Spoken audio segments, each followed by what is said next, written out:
People once believed that when someone dies, a crow carries their soul to the land of the dead. But sometimes, the crow can bring that soul back to put the wrong things right.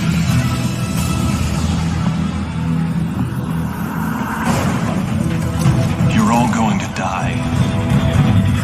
Is that gasoline I smell? Victims, aren't we all?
Whoa, hello everyone. Back. MMM. Why is everybody always out of freaking order on these things? I swear to God, all the brown people at the bottom, please. Wow. Wait, is there actually supposed to be an order? I don't even know. I put these things in order. Middle. I want to be in the Wow. like the Hollywood Square. It's like that. Yeah. Here we go. We're gonna do this for an hour and a half. That's True pop. Pops is Whoopi Goldberg. Yeah, Vex. Are you on The View now or something? Did you get a new gig, or you kind of look like? Wait, what? You look like Indian. Oh, Whoopi. Yeah. Oh wow. Oh wow. Okay, first of all, I am Wow. 14 years old in that photo, and it's right before I went to go see My Chemical Romance for the first time. Okay. That makes so much fucking sense. It does make a lot of sense. Jesus, Vex, tell us more. Well, welcome everyone. We have a great panel to talk about a movie that most people like. Some think it's overrated. Some think it's great. I have recently just read the graphic novel, and the graphic novel is phenomenal. So I'm interested to see what everybody thinks about the movie. A lot of saw a lot of content online where a lot of people rewatching this movie now from when they grew up in 90s, came out in 94, do not like it as much. I actually I see the issues with the movie, but I think it's actually pretty good considering what happened during the production with Brandon Lee. It's unfortunate what happened to him. A lot of people claim it would have been a much better, different movie if he had survived. But we'll get into all that. We'll break it down. We'll do this scrubbing. Let's get to our panel real quick. We have the man from across the pond back again, True Pop. How you doing, sir? I'm doing well. Thank you so much for having me. Of course. And I'm at the top of the hierarchy on the panel. I like this. You know, True Pop is above Pops, so nobody gets confused. Yeah, I love this movie. I really do, and I find Eric Draven to be such a interesting vigilante. He's so theatrical, so poetic, so charismatic. Yeah. And you always get like these Punisher or Batman type vigilantes where they're just like, I'll kill you. And he's kind of got more style to him. And it's kind of so engaging in a way. I could watch Eric Draven take out thugs like in a 5-hour cut movie easily. Yep. And there are criticisms that can be made to this movie, but I still love it anyway. We've got 3 days to go to see the new Abomination. where I'm not looking forward to it. Yeah. Skarsgård looks like a thug Eric Draven would beat up. That I think one of the actresses actually said that from the original Crow movie. She actually said that, so yeah. I'll probably make a review on it. I'm not entirely sure. I mean, recently I made a review on Alien Romulus, and that's by far my most disliked video on the channel. So man, talk about division. Holy shit. Yeah. I've heard more about Alien Romulus in 2 days, and oh my god, than I need to. It's like Jesus. Yeah, but now we're moving on to the next garbage, which is the That's new true. Crow movie. So yeah, that's a good point. Good point. Well, always fun to have you back. And again, making his return, the man himself, the movie cynic. How you doing, sir? Welcome back. Yeah, thanks for having me, man. Doing good. Of course. I appreciate the invite here. Of course. I used to love The Crow. I have a weird connection to it too. Cool. I started rewatching it earlier today, and it's not quite what I remember it when I was younger, but it's still pretty fucking fun. It is pretty fun. Yes. And Brandon Lee, what's funny is probably a lot of my criticism stems from him, but the stuff that was good is still great. Yes. He actually, like, you forget he wasn't that far into his career. Yeah. It's a little corny. That's part of the movie too. But the stuff that does work is fantastic still. So. I do agree. Fun. Looking forward to get into it. Josh, my favorite lightsaber stick friend. You beautiful man. How you doing, sir? I'm doing well. Is this a bad time to tell you I'm not wearing pants? No. This is the perfect time. No such time exists. So just don't stand up. Yeah. Well, wait. For You some said of us. stand. I'm kidding. Oh, for some of us, you can. It's okay. It's okay. Keep it off the keyboard. Show us your Eric Draven there, Josh. Wow. Show us your pro, man. It's a murder. Josh. Glad to have you back. And then, of course, my friend Pops from the man who lives on a farm and plays with goats. Nice to have you back, Pops. Thank you for it sounds kind of odd and disturbing, especially following Josh's comments about his stick. So, I'm happy to hold down the Paul Lynn Center Square, rock some Crow talk. Huge comic book fan, love this movie. Probably, I even admit that I kind of rate it a little higher than it probably deserves because of my love for the graphic novel content.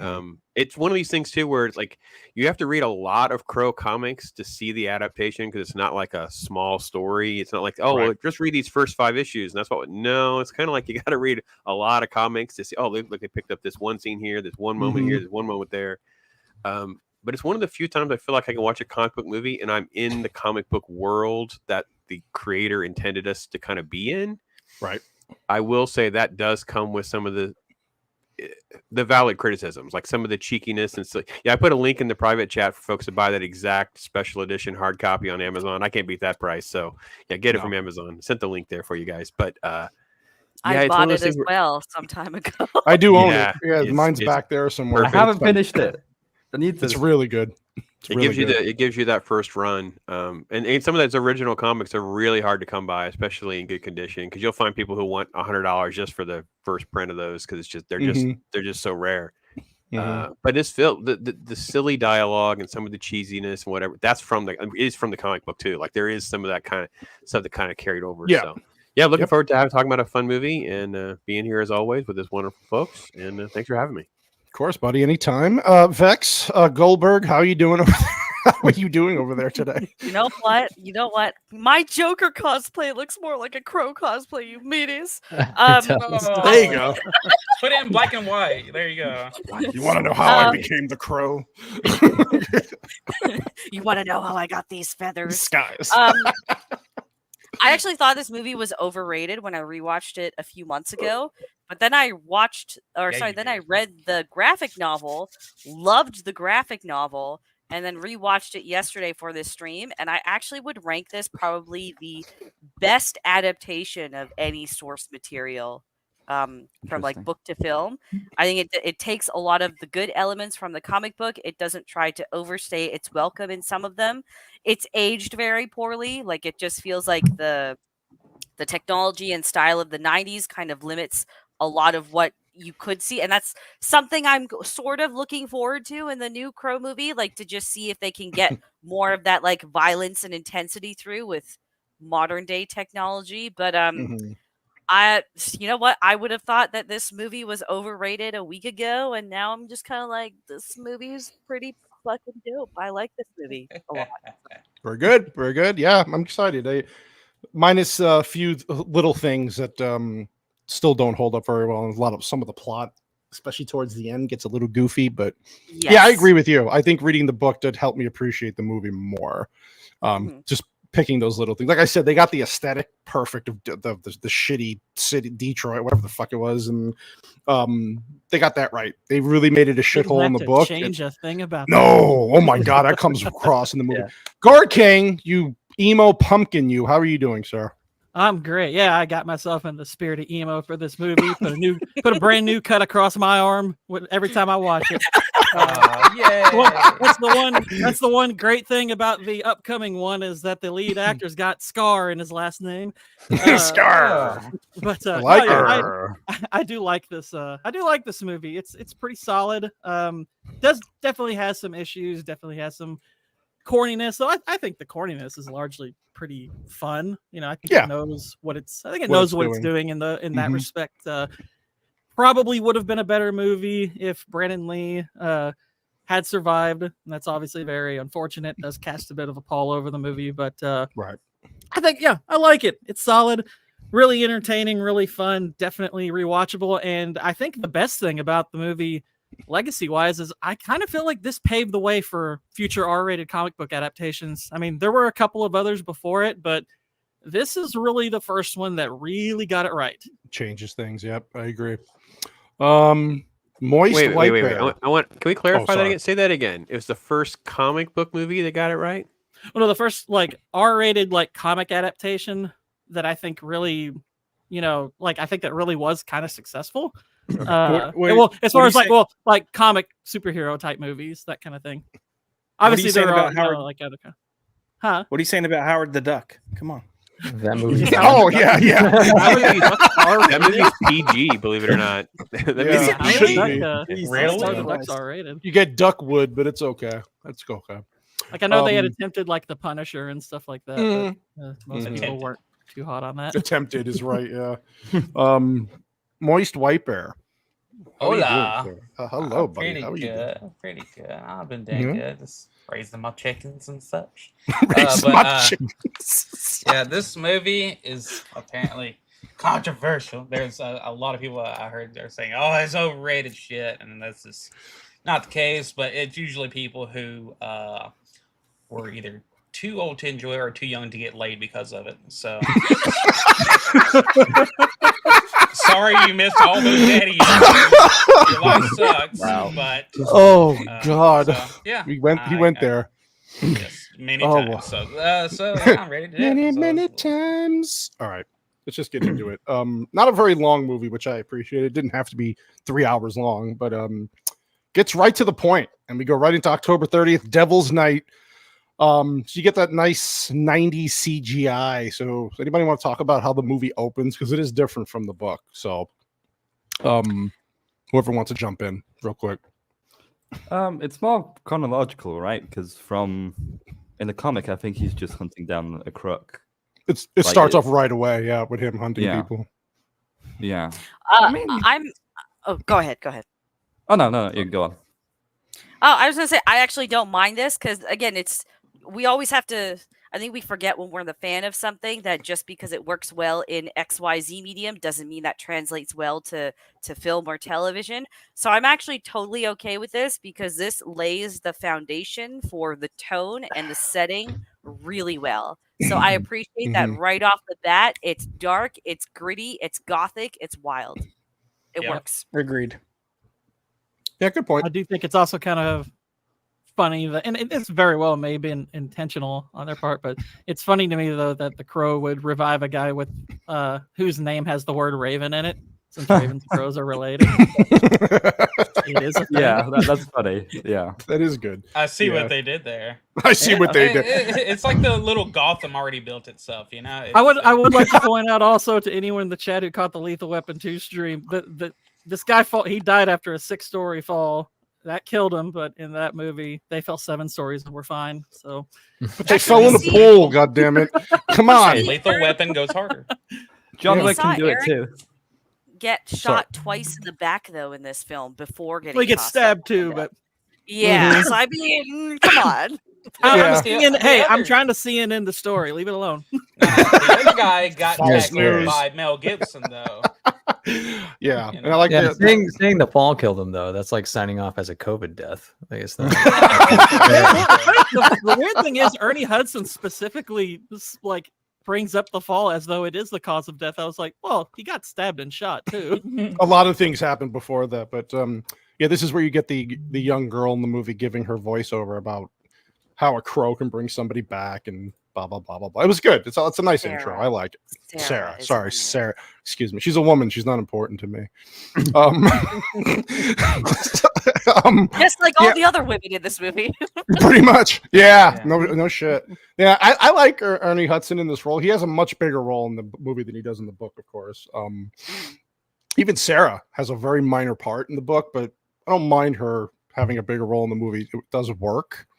Really? I thought she had more or less the exact same role she had in the comic book. In all honesty. I thought she was much more used in the movie. From what I remember in the book, she was only in a few chapters, right? When he finds her on the street, and then he saves the mom, and then. So what they added in the film would be she talks to the cop a lot, right? So, right, that's it. Yeah, that's it. So in the comic, they just don't really. She's not hanging out with Albrecht, so that's kind of the big difference between the movie and the source material. But it feels okay. Like they have to flesh out some. We got to get the audience on some facts. So they use Sarah and Ernie Hudson's character Albrecht as kind of like that mechanism throughout the film. Got it. Yeah, they're the human characters, so that's why we kind of focus on them and interactions between them. Yeah. This is where you find out they're going through their stuff and how they were going to get married tomorrow and on Halloween, and this is her wedding dress, and their invitations are all over the floor. And obviously, you saw Shelley before, all bloodied up and pretty damn gruesome. Nothing ever bad happens on Halloween. Yeah, yeah. I like how the cops like, who the hell gets married on Halloween? It's like I do like the way he says nobody, because it's like, well, now nobody. Duh. Then you get a shot of the crow, of course. And yeah, I have no problem with the way the movie's. I like this though. Is this the victim? No, it's Amelia Earhart. That's actually really funny. Yeah, that's really funny because the guy fell out the window. Yep, it's so good. This guy played an asshole throughout the whole movie. So yeah, you get a hint here that I guess what was Ernie Hudson's character's name? Jesus, I'm getting Albright. Albright, yeah, Albright. He said he Albright. lost his gold shield, and it's a little hinted throughout the whole movie that he kind of lost his detective shield because he was. I don't know. They really explain, or they just say because he kept getting too involved in his cases, and like I thought lost it the was shield. alluded. Oh, sorry. Go ahead. I was just saying they hint at things. They kind of are hinting that the police are corrupt, and he probably was digging too deep in something, but they never really outright say. So it kind of, I would argue, it almost kind of becomes an issue because they do talk. They seem to lean into that a lot. That him getting in trouble with his superior and whatnot. I was like, well, but you don't really do a good job explaining why they're at odds, and I kind of felt like you needed to at that point. Because it's gone over and over again.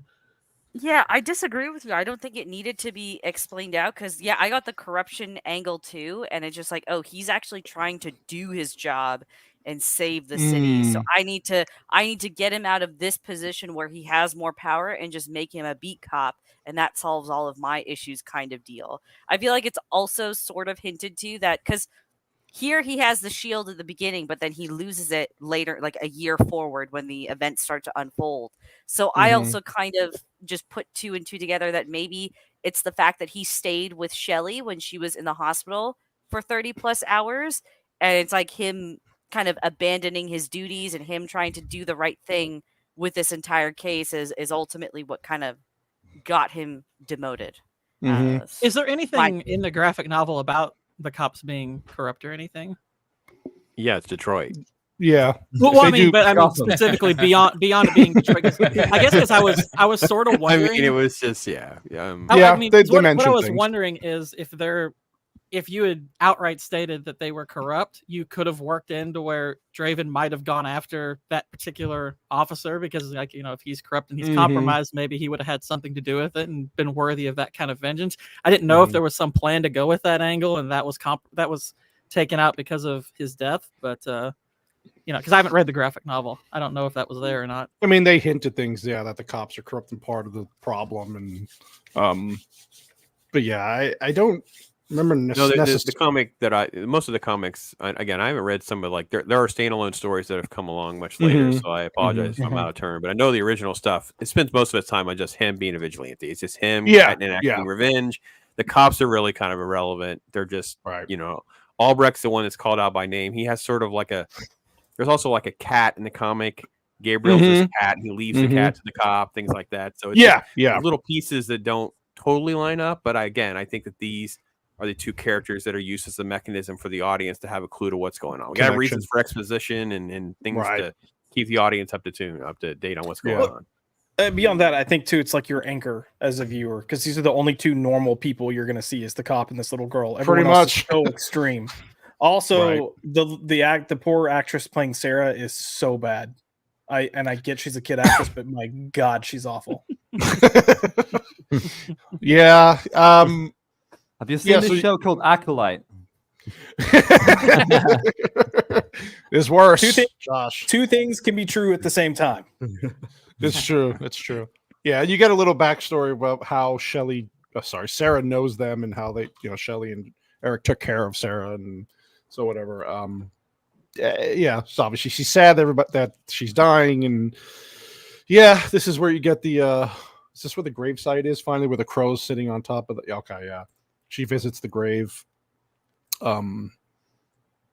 It's funny watching you share the screen, because I have the same problem, because we did a talk hard on this movie, and when you share the screen, if you try to edit from it, do clips, things like that, the screen, it's just, the movie's so dark, it's hard to it's hard to see things without actually playing the movie.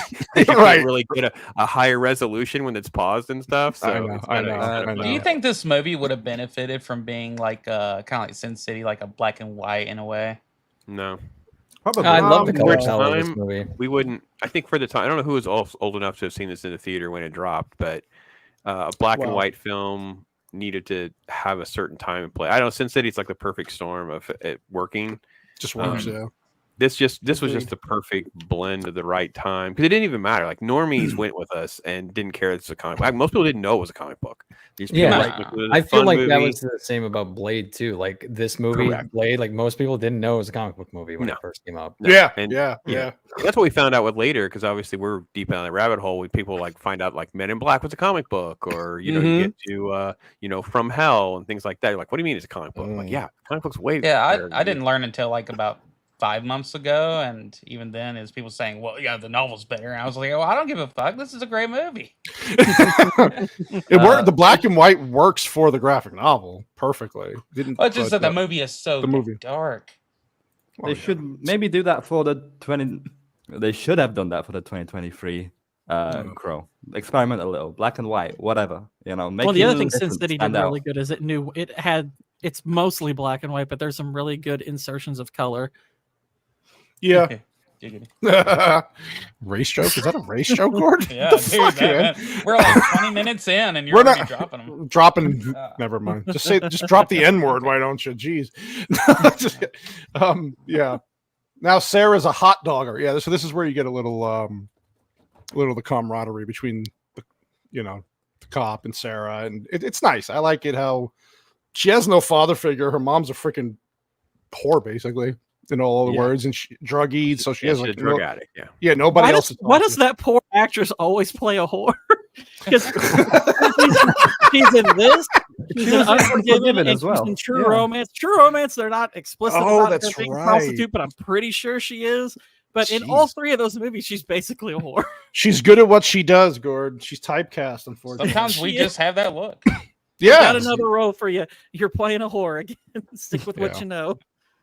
Wow. Oh, look, there's a crow in the movie. Cool. No, the crow on top. Yeah, so this is where the crow taps on the Eric Draven's grave. I kind of like how they did this. In school plays, I was always typecast as the shepherd, so I Maybe I know how that actress feels. Well, Christmas is the shame. I always end up playing a shepherd. There's a multiverse out there where she's a Disney princess. It's okay. Hey, Oh my god. Yeah, this is where he pops out of the grave and does he start? Wait, I'm trying to remember. Does he have flashbacks when he comes out of the grave right away, or is he just screaming because he's like, I don't know what the hell's going on? I think he Pretty immediately starts having the flashbacks. Flashbacks, right? Yeah, what happened? Yeah. Then you got these guys. These are the guys that killed his girlfriend. They like to say "fire it up" a lot. I fucking love that. Me and my friends say that. Fire it up! Here's to you, buddy. Right. Question: like swallowing bullets. How's that going to work out in the toilet? Exactly. It's a joke. It's okay. They're playing with the word shots. That's the joke. Yeah, but how? That's it. But I mean, that's. I think that's really kind of all. I mean, they're kind of proving it's like, oh, look how hardcore we are. We're taking shots and drinking bullets, but it's like it's shots. I think that's really just them playing with a joke. Yeah, I just have a like hollow to point. point out, you Yes, have to ma'am. have done certain things with your throat to swallow a bullet that big. That's all I'm saying. yeah. Whoa. See, what do you mean? I'm What do you just mean? worried how you do number 2 with the bullet casings. Like, how does that You work? fire it up. Comes out with a bang. Yeah, you fire it up. Lock and load. there's a reason he's called Skank. So I think worked if in an I'm- emergency room once. So let's just say some things never make it to number 2. You end up in the ER on an X-ray, and you're like, "Well, I don't know how you got that down, but we're gonna have to get it The out." person who watched the Oh, Crow. no. Is this one of the scenes I was watching behind the scenes? I think this is where they used body double and a mix of CGI here. Yeah, they used his stunt double, which his stunt double was actually Chad Stahelski. Yeah. For all you know. Yep. Yeah. But they used him in CGI, and honestly, for 1994, they did a. They didn't do a bad job. Yeah.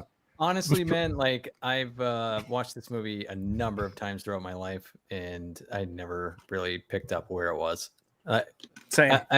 Like, do you, Vex? At the end of the show, you normally have like trivia and all that jazz. Like, do you know where the scenes are where he's CGI or as the stunt double? I don't have that listed in my trivia, no. But I can try and find it. I know Maybe that trivia on who eats a hot dog like that. the scene. I know one scene. Where he first shows his face as the Crow with the makeup. That's all CGI. No, Josh. Interesting. Okay. You can if you go back and look at it, you can kind of tell. You can kind of see it. But I think the movie does a really remarkable job of masking Hiding it.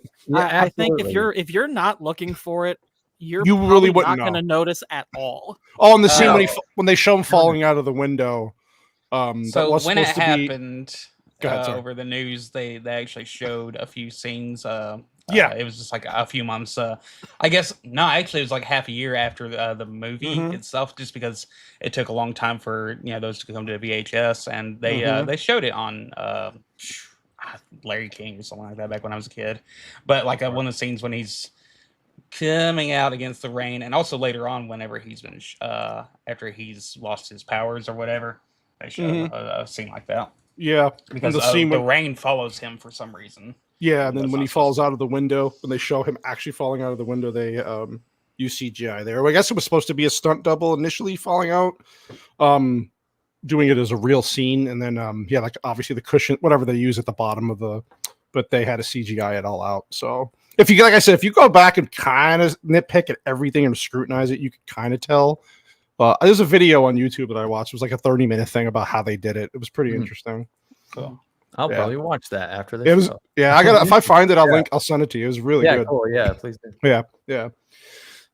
Here we go. Yeah. So this is just him finding his way back home, and God, this movie is dark. Jesus. There's a 4K version now, right? So it should be a bit more clear in that. Yeah, it's yeah. I think this is the 4K version actually because I own A lot of 4Ks aren't actually But truly even the Blu-ray, upscale. if you watch the movie, That's you true. don't have that. You don't have that problem. It's when you pause it and you The you're stop going on through a YouTube and still, stuff like yeah. that. It's like we use Right. stills. It's just terrible. Like I said, we did a talk hard, and I was trying to make shorts and stuff out of it, and like every other shot is like so black you can't Dark. make out anything. It's like, oh, okay, well, that's not gonna Yeah. work. That's quite the little action description there. Yeah, pounding. I'm like, he's flashing back about what here? I'm remembering that pounding. What is he remembering here? Yeah, I will say. How long after he died did he come back? Do we know? A year. 1 year. It was 1 year. They do the say next it. Devil's Night. Okay. Yep. This guy's my favorite character. Dude, he's He's such a good actor. You don't come back. You don't come back. Hey, yeah, but so good. He's all like, I mean, this Commando Warriors. He is always. He's good. excellent. Yeah, he's excellent. He's really good. Yeah, this is where you kind of find out what happened. I guess he starts to have the flashback. So this all here. And again, I think if I remember the thing is they don't show you his face basically a lot during this whole scene because the stunt double's doing this because he was dead. Obviously, they couldn't show it. And the original draft of the movie had him showing his face and more lighting, but they had to change it all because he wasn't there. So that was pretty interesting. Amazingly, this all looks like 90s. It's so 90s. 9 Inch Nails videos. Yeah. They did. So they true. captured a moment here with all this shit. They did. Yeah, well, this movie kind of corresponds with that stuff, like being in vogue, right? So, like, this is the Cure, leads into the era of like 9 Inch Nails and Lollapalooza and that sort of alt rock. Obviously, Stone Temple Pilots and all that. So, this was all that sort of feel of the culture, and that's why I do get like there's gonna be people who just don't get this movie. I'd love to see how my kids feel about this movie. I never really asked them. I just don't know who's so young. It's like if you're in your 20s, can you watch this and appreciate it, or are you the ones going, it's overrated? I heard how good it is, and I watch it. It feels like dated crap. I don't know. Maybe that's part of it. I don't know. Honestly, if you're an emo kid, you can totally appreciate this. Yeah, we know that. This is that goth culture that we had at that time, if that's the equivalent thereof. Yeah. That would be close equivalent. I just want to say about this scene where they show like some of the flashbacks. I was actually quite shocked at some of these flashbacks on rewatch because you don't see anything get this kind of graphic or imply grape stuff normally. I actually quite appreciated that this film was willing to go there. That's all. Yeah. Not in like a willing to grape people, but like get that dark. Well, you saw the pounding. Doesn't shy away from its R rating at all. Yeah. No, it doesn't. I think I saw a meme actually a few minutes ago that said this is basically RoboCop for emo kids, and I'm like, it kind of is, and it shares kind of the violence with it too. I mean, it's not quite as violent as RoboCop, but it's not afraid of its R rating at all. I would love to. If I'm not a big fan of having to do these things, but if you have to make movies because you own properties, I'd love to do a RoboCop as coming to investigate the murder of the Crow mashup. That'd be freaking a blast to do, right? We have to do it. Well, fine, let's do it. So let's just do stuff that's going to create a whole lot of blood and fun. So yeah, that would be my dream. I'm down. Let's dead do or undead, you're coming with me. Fire it up, or you're in trouble. Yeah, so this is where they do the bullet thing, True Pop. So there you go. Taking shots and eating bullets, baby. I like how they get mad at each other and point guns at themselves. It shows you how psycho these people are, man. They just don't give a shit.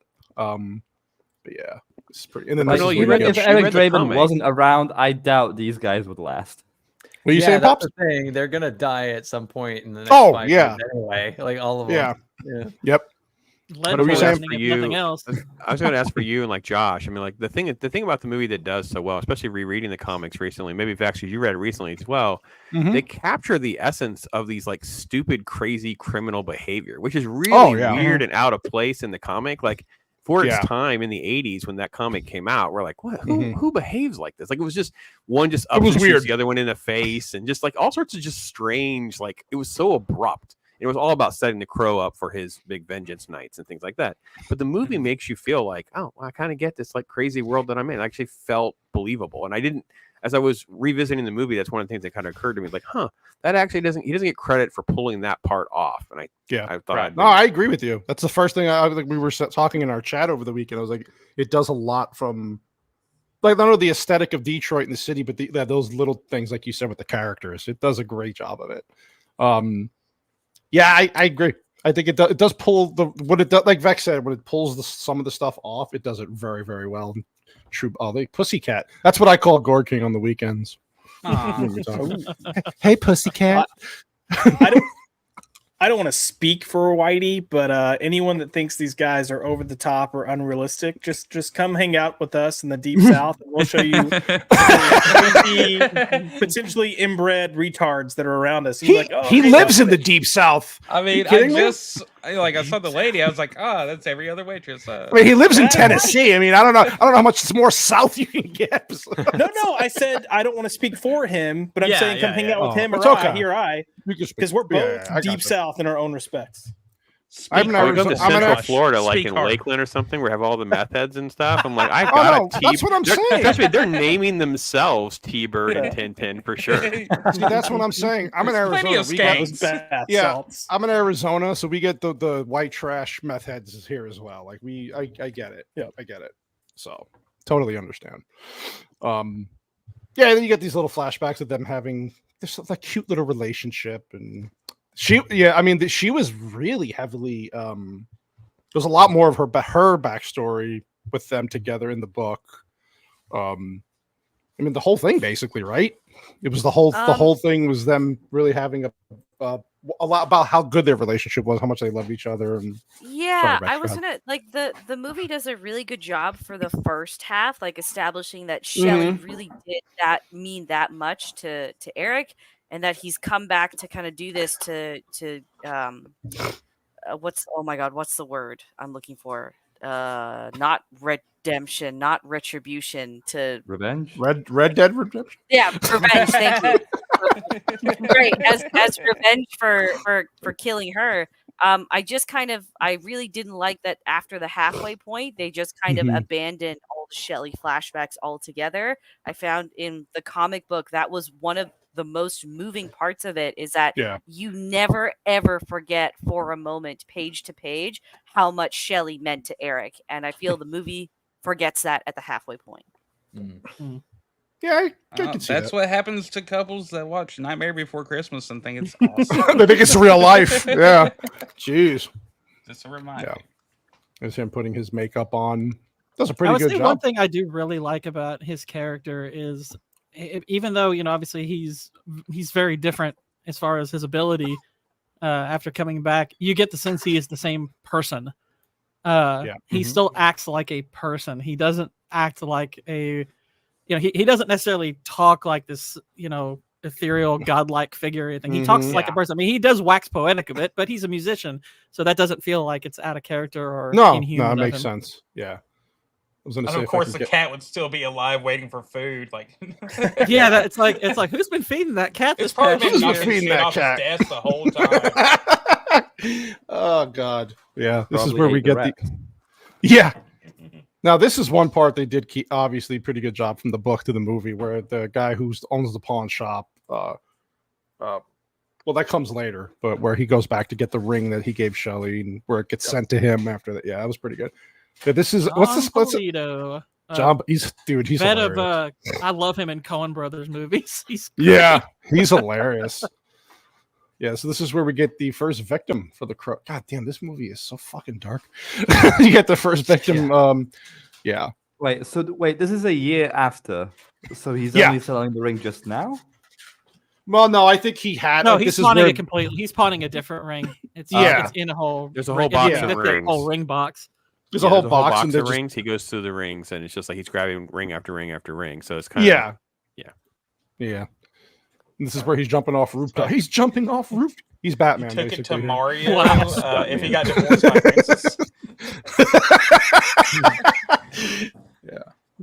Yeah. No, the crow. Now, okay, I don't remember this. No, in the book, the crow really had nothing to do with his ability and his power. Correct? That's something they added to the movie, right? Or am I crazy? Because in the movie they made it seem like the stupid Chinese girl who has no fucking point in this movie. It's just a waste. She's psychic. She has a point. It's just a really stupid. It's just stupid. But so she figures out that the crow gives him his ability, but that never happened in the book, right?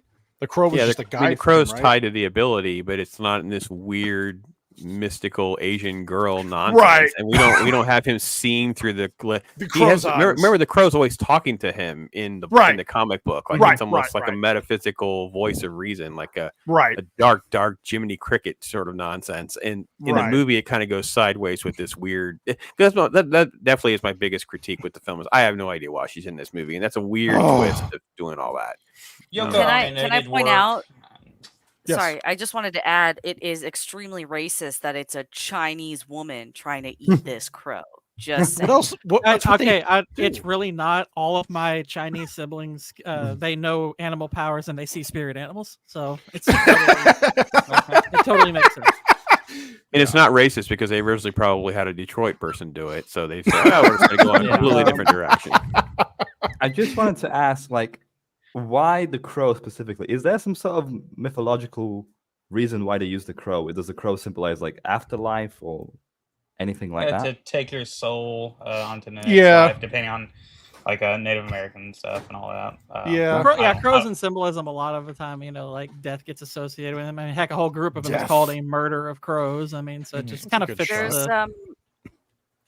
There's also the two crows in Greek mythology, Phoebos and Demos, I think and they kind of act as like guardians or guides for spirits on top of that. So there's a lot of association with like crows and death in general. So that, but also things like intuition, power of change, fate, things. I mean, so there's a lot that fits. Plus, I mean, it kind of, not even in a joking sense, but it does kind of fit the emo vibe, this jet black bird. It was this or a raven, but Edgar Allan Poe, where he took the raven. So, I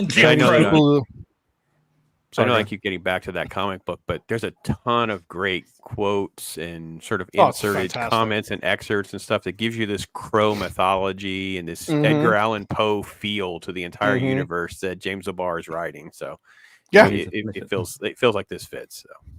Yeah, this is where we get the first fight. He's after his first victim. And he makes it look easy, easy for he's trying to give the other, not even to give him a chance. He's just playing with them at this point. He's toying with them. But I like how he like basically, hey, you remember this girl? You murdered this girl and all this. And he's like, yeah, some bitch. Guy was crazy. Some dude, some bitch, whatever, man. Then he gets pissed. And then then they have a knife fight. And then you find out the guy, what did he stabbed him like in every part of every organ in his body with all the knives? It's pretty damn good. Yeah. It's pretty funny. It's a good scene. I actually thought this was done well. And it only takes 20 minutes to start killing. Dies first. The black man dies first. I was about to say the same thing. Base movie right there.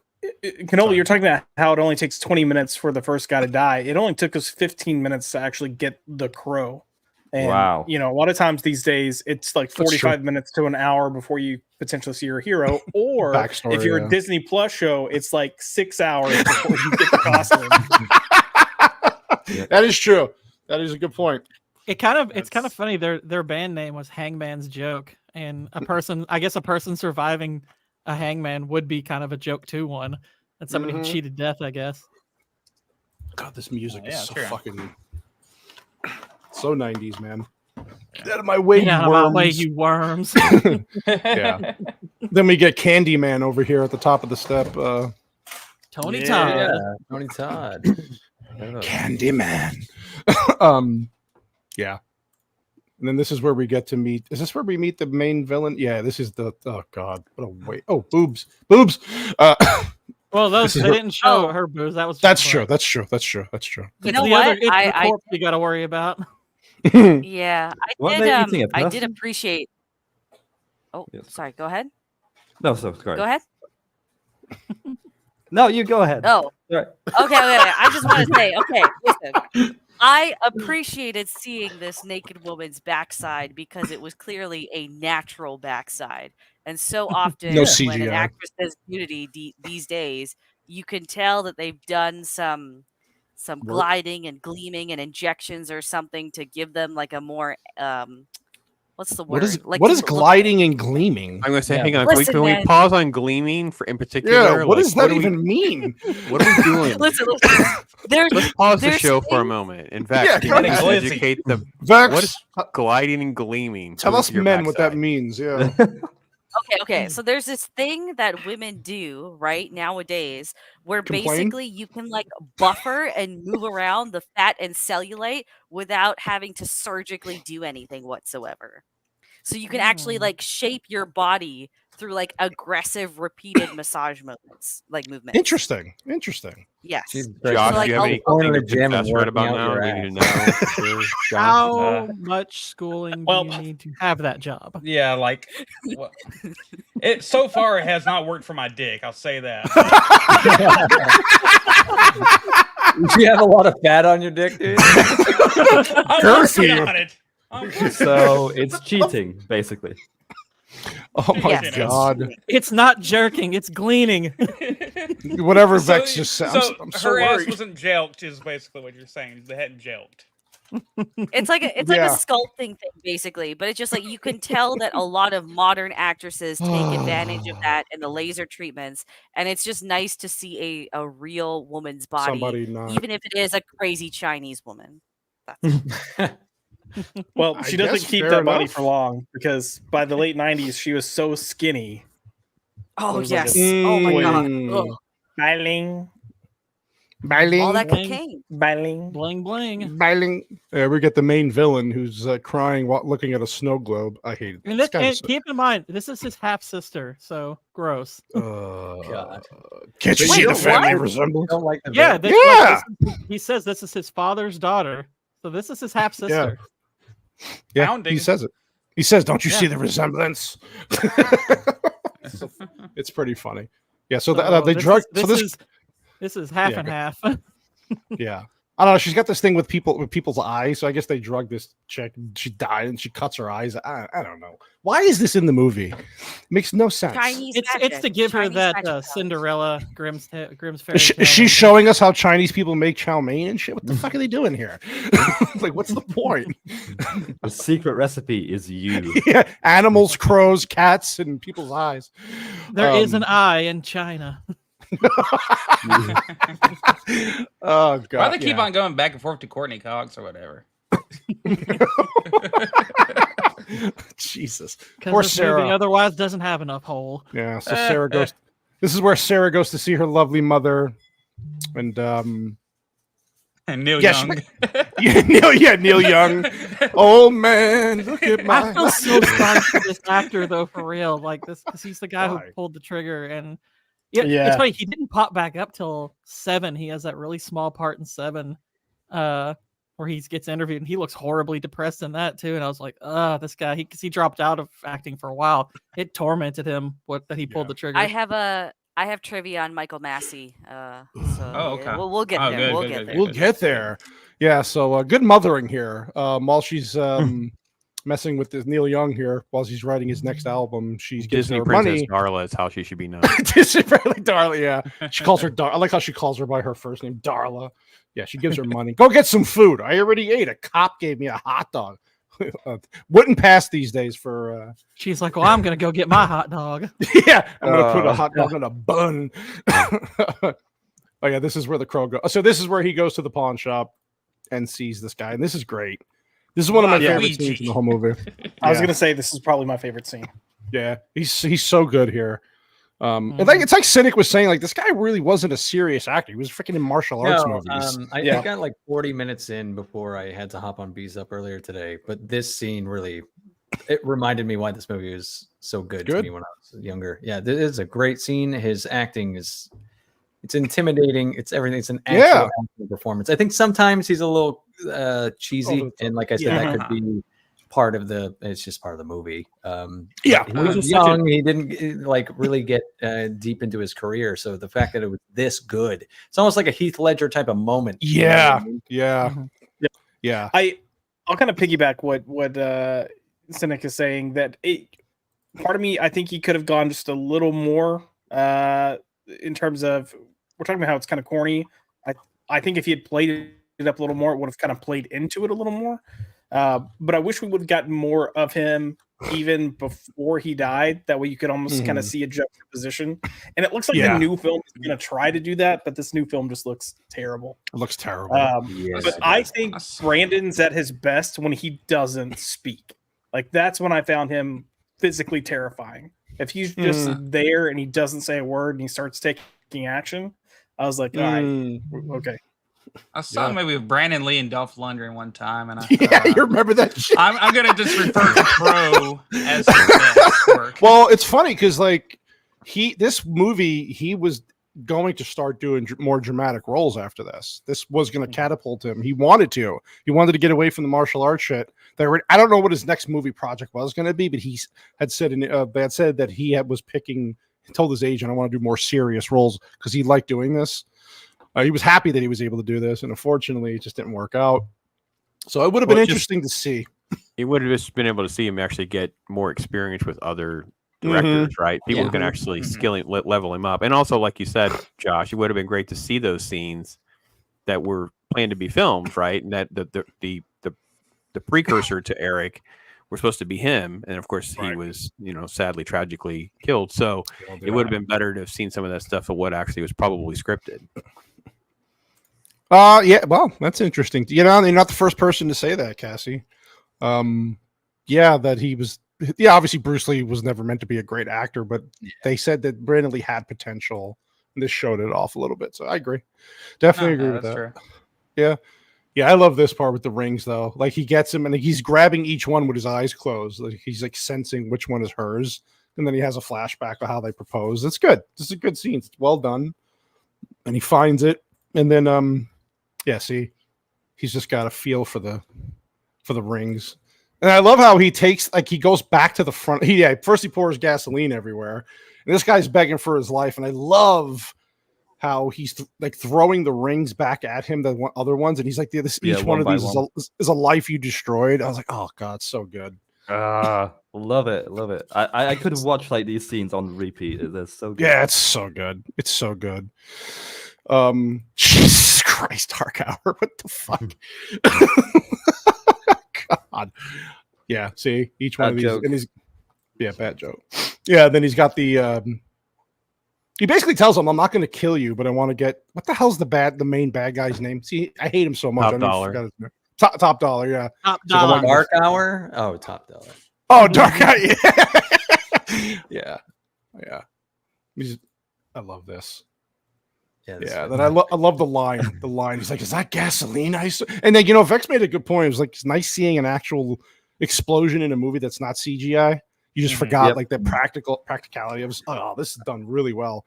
And of course, he doesn't look at the explosion. He just walks back. Have you guys done an OG film, like a 50-year-old film, like Towering Inferno or something, where it's just nothing but practical effects? Just something. It's like they couldn't really do.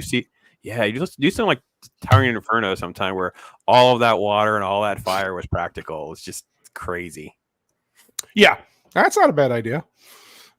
Thanks, Pops. See, this is why we invite Pops. He gives me good ideas. Look at the destruction. It's so good. This is where he meets the Albright again. And I love this. He's like, you don't remember? Yeah, what did he say? I thought police always said freeze. It's like these little quibs back and forth. And then he's like, you don't remember me, do you? And he goes into this whole thing. And that's like, if you're the cop, if you're him and you see this guy, you're like, wait, what the fuck is going on here? Yeah. Honestly, Eric is just lucky that he didn't bust him. He's not afraid of any ghost. It's Bustin makes him feel good, man. Yeah, I actually really enjoy their exchanges whenever they're talking. With they're good. Another. Yeah, I like the relationship they have in this movie. I love the scene where he goes and sees him in his apartment and he's talking to him about whatever, like how you were there to help Shelley, and he kind of sees what happened to her and through his eyes, and he talks about his ex-wife, and that was a good scene too. That was well acted. Eric Draven's immortality, it makes him much more outgoing, much more, brave, to be honest, to even speak to a cop with a gun in his face. In a way, it builds his character, his immortality. Yeah, 100%. I like that you said outgoing, because if he probably back when he was an emo without immortality, he wouldn't talk to anybody except Shelley. Yeah, total introvert. I totally want to move to this part of Detroit. It looks beautiful. Yeah, just go there. I'm sure there'll be some space available. Depending on who wins the election, this might be every city in America in the next 4 years. Devil's Night 2025. Wherever you want. Things are good. Things are good. I should have won. Should have won. Yeah. I like how these cops are dressed too. They have these long leather freaking like the city is shit, but the cops are dressed like freaking gangsters and shit. It's pretty hilarious, but yeah. And then we go again with more psychic powers and abilities while they're sniffing coke. I hated this. I did not like this. I just can't stand. Yeah, like this I woman. want to give Michael Wincott credit because I think acting wise, I think he plays the character well. It's just the character isn't very good. I have a soft spot for this villain. Just because I've always liked the actor and I love his voice. Yeah, he's a great actor. Yeah. It's like I really like. I like watching him in isolation, but it's just for the movie, it's a pretty weak villain, and the whole incestuous. Yeah, I agree with you. His voice is It's a villainous voice. It's perfect. It's great.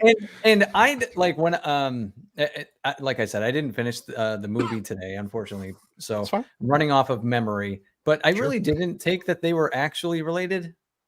Well, they say it outright. There's a quick line about them actually being like I didn't catch it the first couple of times I watched it. It was this third one. I was like, they said it. And I was like, oh. I thought he was just fucking around. Like when I saw him say it. That's what I thought initially, and then I thought he was just joking with the guy. He sticks the freaking sword in his neck right after. Like, it's like I mean, he's got one of the greatest lines ever, man. Like, cop bang, fuck, I'm dead. Yeah, I was just gonna say that. That's the best line. But I did just so you know, I did double check the Crow wiki, and it is the half sister. Okay. God. He at least got to bring the character back for Count of Monte Cristo, you know. Yeah, Hunter Biden took some notes from the Thank You Film Comics, but yeah, and Copa, thanks for the trivia. I did not know that. So I appreciate. Holy shit, that's crazy! Wow.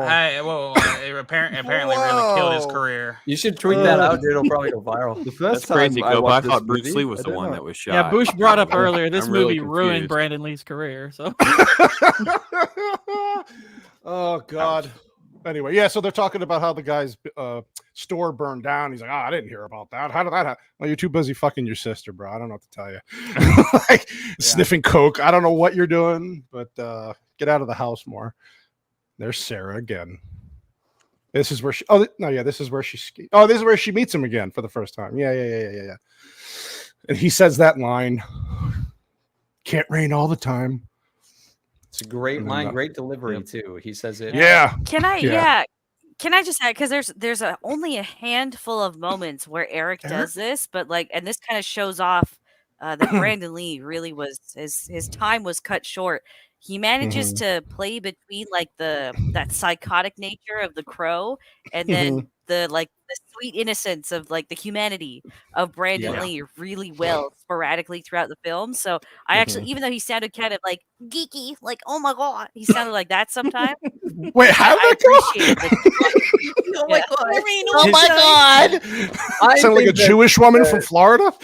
No, I'll back Vex. There were times his tone and inflection were a little off, a little strange. Little gay, maybe. Yeah, but he talks to innocent characters more innocently, I guess. You know, I guess I'm a Crow. I like to wear a He's top. emo. He's the loudest. You got to remember he's emo. So he's extremely emo. You're right. He's not used to being around people. Here's your discount coupon to Hot Top. Yeah. The line is definitely better than the song. Yeah. I like almost all of the soundtrack, but then when they play the actual song that line comes from, it's like, I don't care for that song. You think this girl's the reason why Albright and his wife are getting divorced? Was he tapping this on the side? You think? Or? No. What? Where did you? I'm just saying. She's extra nice to him. She's flirting with him a little bit. I don't know. What's with cannoli weird fan fiction in my Crow?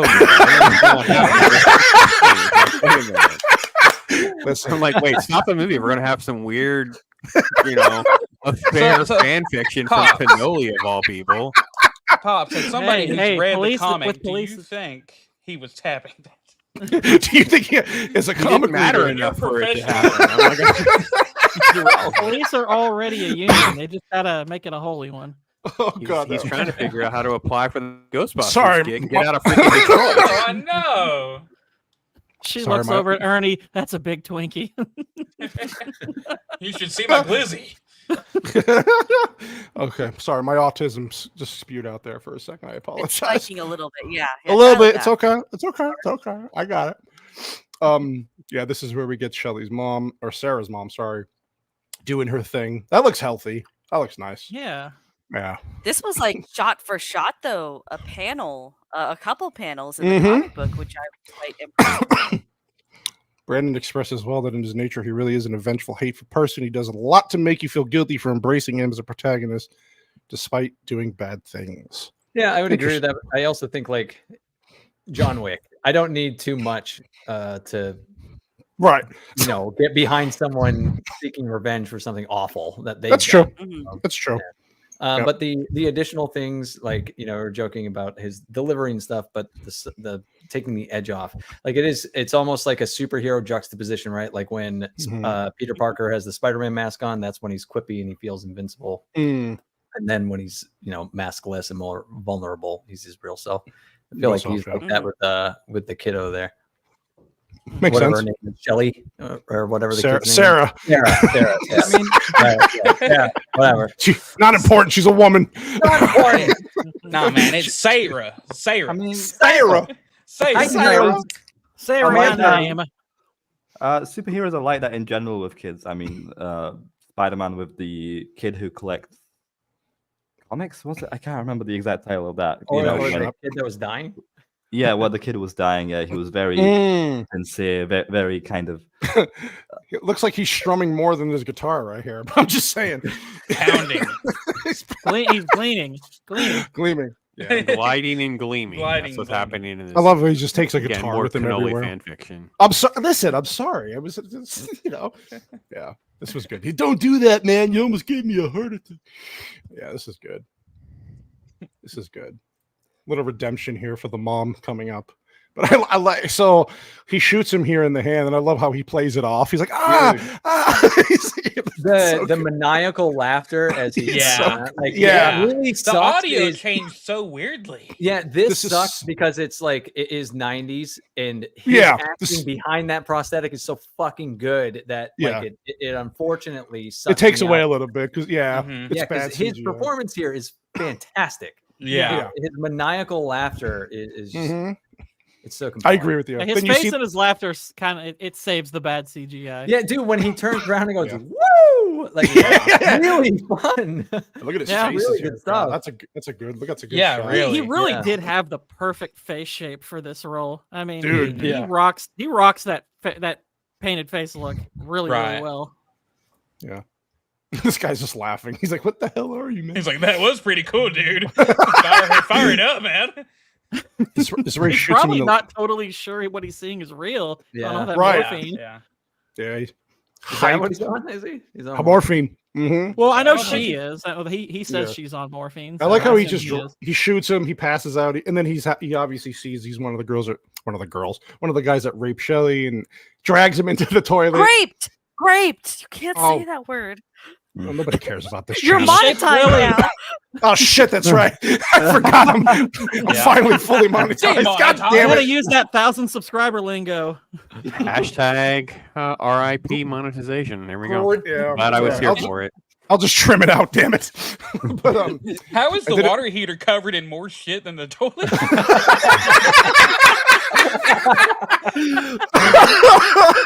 I mean, who takes an overdecker in a water heater? Well, when you're on morphine, you don't know where to go. You're not hitting the toilet. Man, let me climb up here. Oh shit, you're gonna make me.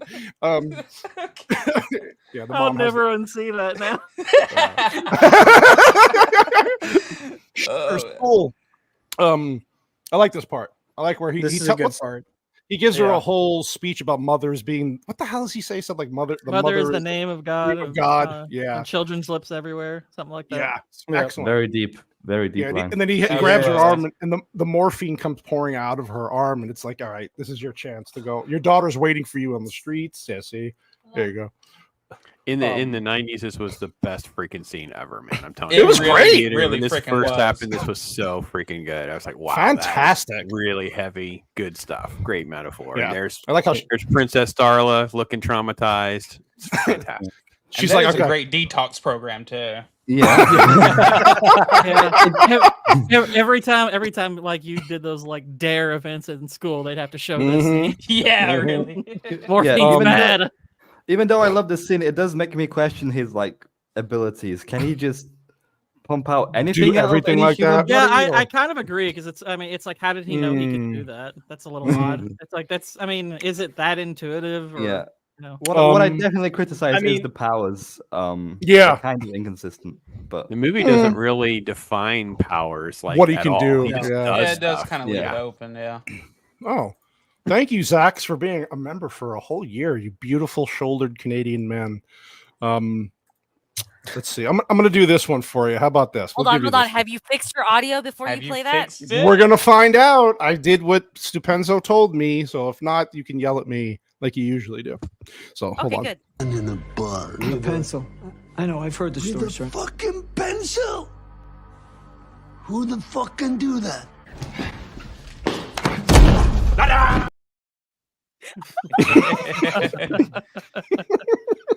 I guess it worked. That we're good now. Nice. We're good. That's good. Thank you, Enzo. Yeah, thanks, Enzo. So that might not have killed him. But I was gonna say before we fully move on, wasn't that the scene that he got killed making? I think so. Brandon Lee. Yeah, I think so. Yeah. So they had that to was his scene. Yeah. So wow. that's crazy that they pretty much filmed everything for that scene, like focused on him, and then Fun Boys. Oh. Yeah, I don't know how much because I don't know the sequence in which the events were filmed, but yeah, it's like some of that. I've got it in the trivia. We'll go through the sequence. There's a lot of trivia. There's a lot of interesting. Oh, Boosh, hello, sir. Yeah, this is one of the funnier lines in the movie. Jesus walks into a hotel with 3 nails and says, "Can you put me up for the night?" That's pretty good. Let's see. I'm going to give you right out of the comic, by the way. Yep, I'm going to give Vex this one because she did not get to see this last week. So, how long? 16 inches, fully erect. Varies when it's relaxed. Let's get. Where would you like me over here? I'd like you to remove your pants first. Certainly. Make it quick. That's the wires. The wires everywhere. Wood. The only good thing about one of my favorite movie bloopers ever, and it's couldn't the get worst movie. Oh God, dude! I watched 15 one minutes. funny thing about him, the dude at the bar there is it always makes me laugh when there's product placement but not product placement because you can tell they probably couldn't afford the bread. So he's got a bottle of Crown Royal in front of him, but they ripped the label down the middle so it didn't show the name. The name, but you know what it was. Or like even this beer here, they're blocking out the name of it. Right? I mean, granted, they might actually show this one. But, Oars Light. The Crown Royal thing with the rip label did kind of affect a little. Yeah. Yeah, this is another one of my favorite scenes in the movie. I like how he's wearing his hat still. It's just like he was role playing with himself. Yeah. And I love how he calls him out. He's like, "You're still wearing your hat." He's like, "Oh shit." I was reading myself my rights. Yeah, but I like this. I like their back and forth, and I like the say, "You still have your hat on." I like their dialogue here. I like how he has bologna and beer in his freaking fridge. That's hilarious. That's a fucking man right there. That's a real man, right? Typical cop, like the I don't know. There's some maraschino cherry. Are you some kind of ghost? Yeah, like, are you some kind of ghost? I don't know. Boo. He just says boo. This is good. He sits down, he asks some questions and about what happened, and I like this. You can see obviously it's upsetting Eric, but he's like, "Hey, you asked," you know. But yeah, this is good. And he sees through his eyes what happened with Shelley, how he was there the whole time, so he appreciates him being there. And again, like, yeah, good acting here. Yeah, they had some background music going on right here. That was, I don't know, kind of made the scene good and a little bit more dramatic than Well, if you look at the visual right here, this is stunning. This is it's not the kind of it's a different movie. It's a weird layout for a part. You got your couch with your basketball and your What the man heck doing with alone? on walks into a cop who's role with himself. Man, I was about to do the roles he was going to play. You think he wears the hat still while he's doing the trombone and the basketball? Absolutely. I don't see why not. I just wanted to add, like, this is one of my favorite scenes of this entire movie. This too. exchange, first of all, Me too. but second of all, there's it's Josh had mentioned this earlier about how like Eric Draven does a lot where you're supposed to hate him, but you can justify it because of what he's doing, and he does that with the smoking cigarette, which I really liked. Which is, I think that was in the comic, wasn't it? Yes. Yeah. Yeah. 100%. So I did appreciate that callback. It humanizes him because we've seen him just be violent for about 30 minutes straight so far now. Yep. This is the part where he's talking about his ex-wife. Like Albright's like, yeah, we're getting divorced, and he tells him, like, he says something about it, isn't it something trivial? And he's like, no, nothing's he's trying to tell him, like, everything's important, dude, every moment, because of what happened to him. He can fix the marriage is essentially what he's saying. Don't give up on it. Just use your trombone. You'll be okay. Put on your hat like a man. Get your trombone. Go over there and get your woman back.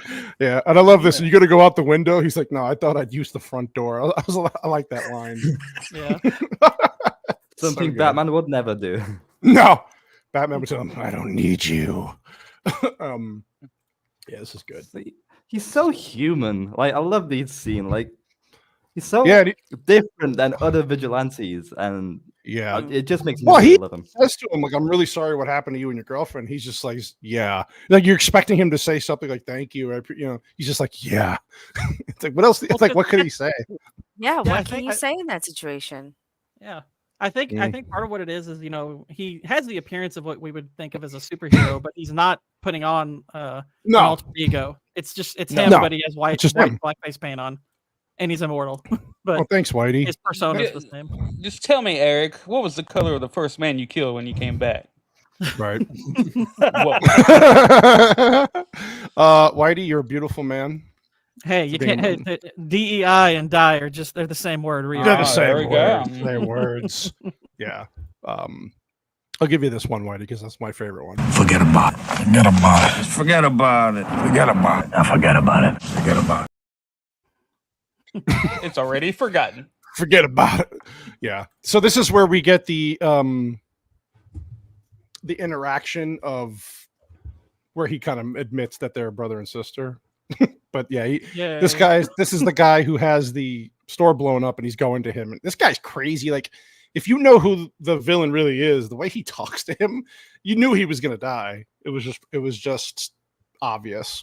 He's like, what are you gonna do about this? My livelihood got taken away, and maybe you're not so tough after all. You're not such a big shot after all. I'm like, yeah, he's definitely getting stuck with something in the fucking face. You almost get the sense that he was very different probably before I guess his sister had more influence on him or something. Like, he was more probably the businessman type villain, almost like kind of underhanded that way. And she's turned him more to this weird occultic stuff, and he's just into that and into drugs now. At least that's kind of the impression I started to get after a while. Right, 100%. Yeah, he has a whole safe full of swords and knives. Very interesting. So you're saying he was like, there you American Psycho, and then he ended up becoming Highlander. yeah, basically. There you go. My father's daughter. That's right. I'm like, oh, that's right. Don't you see the family? Don't you see the resemblance? I can't do that. See how hot my fucking sister is? I mean, yes. Everyone has a safe full of knives. I mean, in Britain here, we have plenty of them. So that's true. That's true. Pops, thank you so much, sir. I know Pops is going to leave soon, so here's what I'll do before we say goodbye to Pops. I'm going to play this because me and you both love this. I am vengeance. I am the night. I am Batman. Figured we'd send you off, Pops. Thank you for coming by. Of course, we We love having you here. And if you want to give a quick rating to the movie before you go, and then shout out whatever you need to, sir. I'm a 5-star kind of guy. I just do the 5-star scale. That's the OG.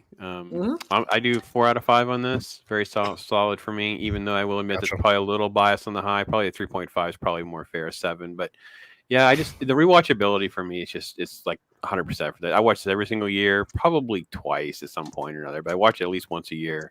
It was just in this Nexus era for me, and just again being a comic book nerd and seeing something this good come to life. It's what you always hope for as a fan. So great time, great panel, great film. It's an awesome time. Thanks, guys. Of course, Pops. I'd love to have you back in the future. You guys we'll know be where in I'm touch, at. Pops. We'll be in You touch. guys hit me up. Let me know. Of course, buddy. Anytime, but See ya, Pops. Then there was one Pop. And then there was one. Now there's only true Pop. The one and two. The one and only. They're talking about the Crow and how blah blah blah. And he told him to come find him and blah blah blah. It's just a lot of back and forth between what's blah blah blah. That's how the dialogue actually happens in the movie. Blah blah blah blah blah blah blah. I do like this where he like knives him through the throat and he's still going. He's like, "Oh, die already, will you?" That was he funny. thought it would kill him instantly. Fucking die! He shoots it. That was pretty funny. That made me laugh actually. So. Then he's like, "Let me hold my sister." Cry. Pretty hot, honestly. How are you blaming that guy? Well, listen. I'm just saying. I'm blaming him. It's a little. I have adopted Chinese sisters, and that's disgusting. And here we get very emo guitar playing 90s. This is the emo national anthem right here. Oh my god! I remember thinking, like, look, and like I'm a musician, okay, but I don't like. It's not very good. Like I just did not like that fucking guitar riff at all. Right. Well, he got shot through the hand. He's not going to be tickling his G string and playing with his Excuses. Bullshit, man. Bullshit. Oh yeah. So this is where fucking Marshall amps. This is where Sarah comes home and she plays the "It Can't Rain All the Time." We hear his song. It's like they're not a very good band. No. Somebody probably screamed out "Free Bird." Bring me to life. Play that. You know how long it took to put this together? Yeah, a long time. Yeah. So, fire it up. They say it like for like 5. Fire it up. Then they just abruptly, like they stop, but then of course Skank is still like, yeah, and they're like, okay, we're moving on. Does this guy get the best death in the whole movie? You think? Yes. Yeah. I think so for sure. Philippine Meatball wants to know: isn't this the one that had 8 black men running a train on an 85-pound wire? Wrong movie. Wrong. No. That's not The Crow. But God bless you. Yeah, that caught me a little nauseous. Oh my god, I visualized that. Oh god, I'm sorry. That was called Jim Crow or something. I don't know. Wow. Thank you for coming to MMM. Yeah, this show is totally getting demonetized. Anyway, so I like how the key's in the car. Obviously, he's gonna get it. And I like how the guy in the store, he's like, "What's all this happy horse shit?" He's just like, get the chips with in his mouth full like that. Yeah. One of the funniest parts is him getting in the little foreign car trying to chase them. He's just like so freaking funny. He's like, "Oh, these foreign cars, man." Yeah, this is pretty funny. But yeah, this is of course the cops drinking the coffee, and of course he spills it. Haha, I've never seen that before. Wait, back there, is that him trying to convince Eric Draven to join him? Yeah, he was saying, wasn't he saying like, "Yeah, we could use you because of what you are"? Yeah. It was pretty funny. Yeah, yeah, I'm sure he's gonna join your club. Yeah, Dude's all about some numbers. Yeah. You get a nice little turn. I love that really emphasizes that they don't give a fuck about each other, really. You know what I mean? No. Oh, he's dead and you killed him? You should join us. They almost shot each other over a fucking a drinking game where they're eating bullets. So it's like, it's pretty funny. Yeah. Goddamn foreign car. Yeah, there it is. It's so fucking funny. But yeah, then the cops obviously. Future sex driving. What do we think about the scenes here and how it was filmed? Like, were we good with the whole scene here? Some people didn't like the way it was filmed. I was like, it's fine. I don't know. What did you? It looked fine. Yeah. Yeah. Again, it's the early '90s on not a massive budget. You know, I mean, like what this? I mean, for the time, sure, 25 million, but it. You know, our technology has jumped forward so much. Well, and it is a considerably low budget considering what they ended up having to do to make this work. Like that's considerably low with everything they had to do. Right. Just real quick, since we all love this movie, can I send a link to Nadia because she clearly hates this movie? Do it. No. Send it. Send it. She's not allowed to have an opinion. She We're can't gonna have an lots opinion. of pasteurize her for this. She can't have an opinion, so it's okay. Gatekeep everyone who hates this movie out. No opinions, Nadia. You're a woman. So you got No. dude from Alice in Chains reading poetry over here. Just wait till we do Velocipaster too. She has no choice but to be on that panel. Don't say anything about it. Oh, that's right. I need to watch that. Oh, it's so good. Oh, it is. Masterpiece. Yeah, so this is where you kind of get this is the famous line that he says, this guy, to Shelley before he does whatever, he rapes her or kills her. But yeah, so they basically killed them. Grapes, cannoli. Check your language. Nobody's watching this fucking show on my channel. Nobody cares. If they do, I'll just Red Dead Crow. Red Dead Crow. Red Dead Crow's Redemption. It worked for the John Marston's The Crow? Question mark is. Just wait. I mean, he does get a bunch of people shooting at him at one point. So just wait until we do Western month. Red Dead everything. It's gonna be great. So they basically get they kill them because she sent a complaint to the whatever supposed management company of their apartment. Like she thought she was sending a complaint about all the things that are wrong with the apartment, and of course they just send everybody. They just send people to kill them both. That's why you're having I forgot to mention that before. That's why they both got killed in the movie. In the book, it was completely different. It was either going to be that or like their neighbors who lived beneath them were going to be complaining about his music. Right. Yeah. Which in the book, it was because they went on like a picnic or something on the side of the road and the car broke down. And then these guys just happened to drive by. I don't know what I like better. I don't know what everybody likes better. I don't know if whoever didn't read the book or not, but kind of like the book version a little better of how everything happened. Because I know, but then he couldn't have fallen out of a building while eating a pig. That is true. Fucking Yogi Bear has a worse time than him. Yeah, this is great. He's like, this is the really real world. There ain't no coming back. He just kept repeating it. Now that line, dude. I mean, me and different family members, we still say that. There ain't no coming back. Ain't no coming back, man. That's a clip you should be adding to the reel, by the way. There ain't no coming back. I could do that. I will. That will happen.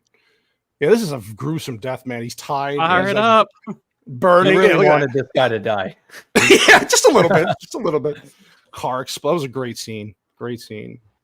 Yeah, and car just dissolves into the freaking and then he does the thing. He does his Batman moment where he has he does the Daredevil thing. The Punisher did this too, didn't he? They all did it. Yeah. But at least in this movie, unlike Dark Knight Rises, it actually makes a little bit of sense how he did it. Yeah. Like, how the heck did he do that and why? No, don't even start with that fucking movie with me, please. Oh my god. Black Steve Jobs over here investigating.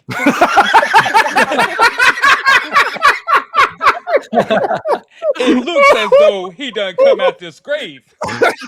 He got this grave, man. Oh hell no. Oh, Devil's Night's upon us, baby. She has a mustache. Yes. Go back. I'm sorry, it's so distracting. Oh my gosh. Oh yeah. Oh.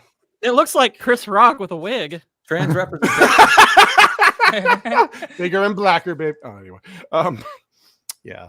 Poor Sarah wakes up to her mom making eggs in the kitchen. This was interesting. She was so stunned by this. She was like, "What are you doing, Darla?" I don't even like eggs, bitch. I'm just kidding. I don't even know where eggs come from. Darla. I hate you, Darla. Yeah, and she's you can kind of like the mom's trying. We know why she's trying, but she doesn't know why she's doing this all of a sudden, and she's been treated like shit her whole life. So Yeah, I don't blame the kid for kind of being a smart. accurate. Oh yeah, Yeah, it's exactly what a kid would do. There's like, probably been you've treated me like shit my whole life. What the fuck are you doing? making eggs? Yeah, what are you doing now? And if we're being realistic, there's probably been times where the mother had like a good day or a good few days, and actually did a few things here and there, and then went right back to her way. So I'd be bitchy too. I'd be like, yeah, yeah. Like, are you trying to fix me an abortion egg? Why is there shit on the stove too? There's shit on the stove. Yeah, exactly. Oh wow. Yeah, I love The water she was dating that guy who couldn't find the toilet. So yeah.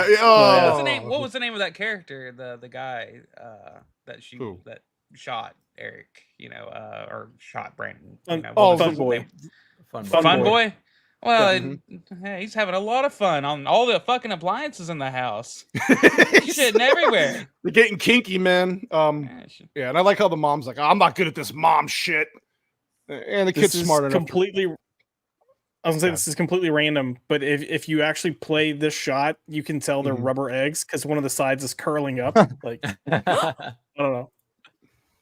That's how bad her cooking is. Yeah, those are some Darla eggs right there. I tell you what. Feeding me fake eggs. Or you got me joke eggs. Thank you. Go back to taking morphine, bitch. That's what you're good for. Wow. The stove isn't even plugged in, Darla. I was hoping this guy would get like the shit kicked out of him the whole movie. I was so disappointed that he didn't like punch him in the face. This fucking whatever captain or his boss. That's like whatever. the best collection of '90s character actors. 100%, dude. 100%. Man. Like this guy, he's one of those guys. Like I don't know him, but I've seen him a million times. You've seen him in a million things. Yep. Yeah. He's always the same kind of character. Same guy. Exactly. So many of these actors are also like the poor man's version of somebody. Like which I can't think of his name now, but Stand and Deliver and Battlestar Galactica. Edward James almost. Yeah. Apparently, he never acted in an acne cream commercial. Well, that's this guy, his face reminds me of Edward James almost, and he's it does. It's like the actor. It's like the guy from Die Hard, the guy who plays the asshole cop. Yeah. It's easy. He's like the same in every Breakfast Club. He's the same in every fucking movie. Vex, should have got Lou Diamond Phillips. Vex, do you have a Die Hard trivia for the end of this or no? Die Hard trivia? Yeah. No, I have no Die Hard trivia, so you're more than welcome to. Bring just because we mentioned Die Hard, one of the films that Brandon did prior to this was Rapid Bullet. Is it Rapid Bullets? Rapid Fire? Rapid Fire. So they had a sequel planned for it that was going to be Simon Says, but then he got killed, and that then became Die Hard with a Vengeance. No shit. Yeah. It was supposed to be Brandon. It was supposed to be Brandon Lee and Angela Bassett doing Simon Says, and then when he got killed, they changed the film and reconverted it. Is that why he says Simon Said in the movie Die Hard with a Vengeance? Is that what they got that initially came from? Yeah. I like Die Hard with a Vengeance though. Die Hard with a Vengeance is good. It's my second favorite Die Hard movie. Oh, definitely. Yeah. What? No, it's just shocking that his death, as sad as it was. Oh yeah. It's a great action movie. Yeah. It's so true. It's so. I don't want to say it. No, but she's right here. Like that would have been interesting. Amazing. Angela Bassett. He can't rain every time. It's the Angela Bassett the whole movie. Thanks, Nadia. I appreciate it. Why do you hate this movie, Nadia? Yeah, this is a landmark movie. Come on now. God, who did Jeremy Irons pay off? I love Jeremy Irons. Yeah. Look, Nadia hates Firefly as well. Like, so I mean, you thought the movie was like okay, and then you read the comic, and then you watch it again, and then your enjoyment for it grows. So maybe I think it helps. Maybe Nadia just needs to read the comic, and then she'll appreciate it more. Yeah, that's true. Yeah, this is where Eric's burning all his old photos of his love life. You get another flashback here. Very emo. You feel bad for the dude though. I like how he's wearing tape around his shirt. That's wherever cover all the bullet holes, man.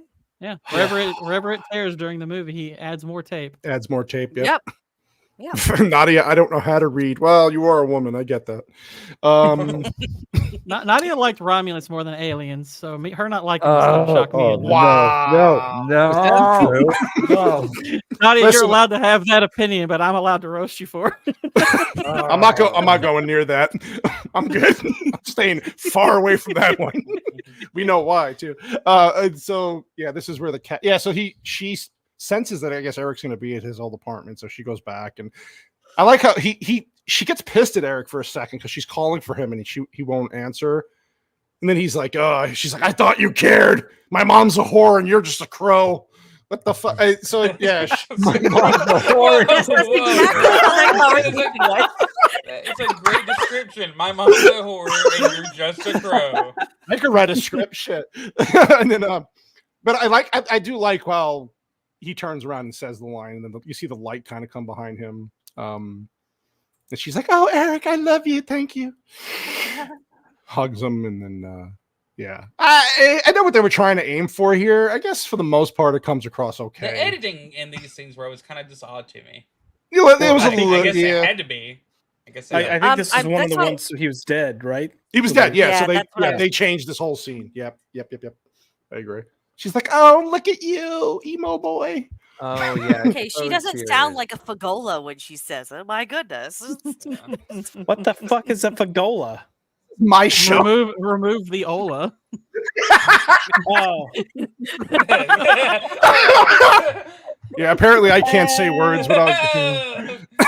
Hey, see you later. Love it. Is YouTube smart enough to realize that if I say it, it's okay? Well, Vex says the N word, and we assume we haven't been shut off yet. Maybe it knows she's I burned. haven't said it since you got monetized. So no, I'm the idiot who keeps saying the wrong words, not you. Yeah, so, exactly. Yeah. Vex, you have the N word pass? What? Vex does have the N N word pass. She pass. sent it to Google during the verify when you get monetized. You can send in Yeah. the N word pass. So Yeah.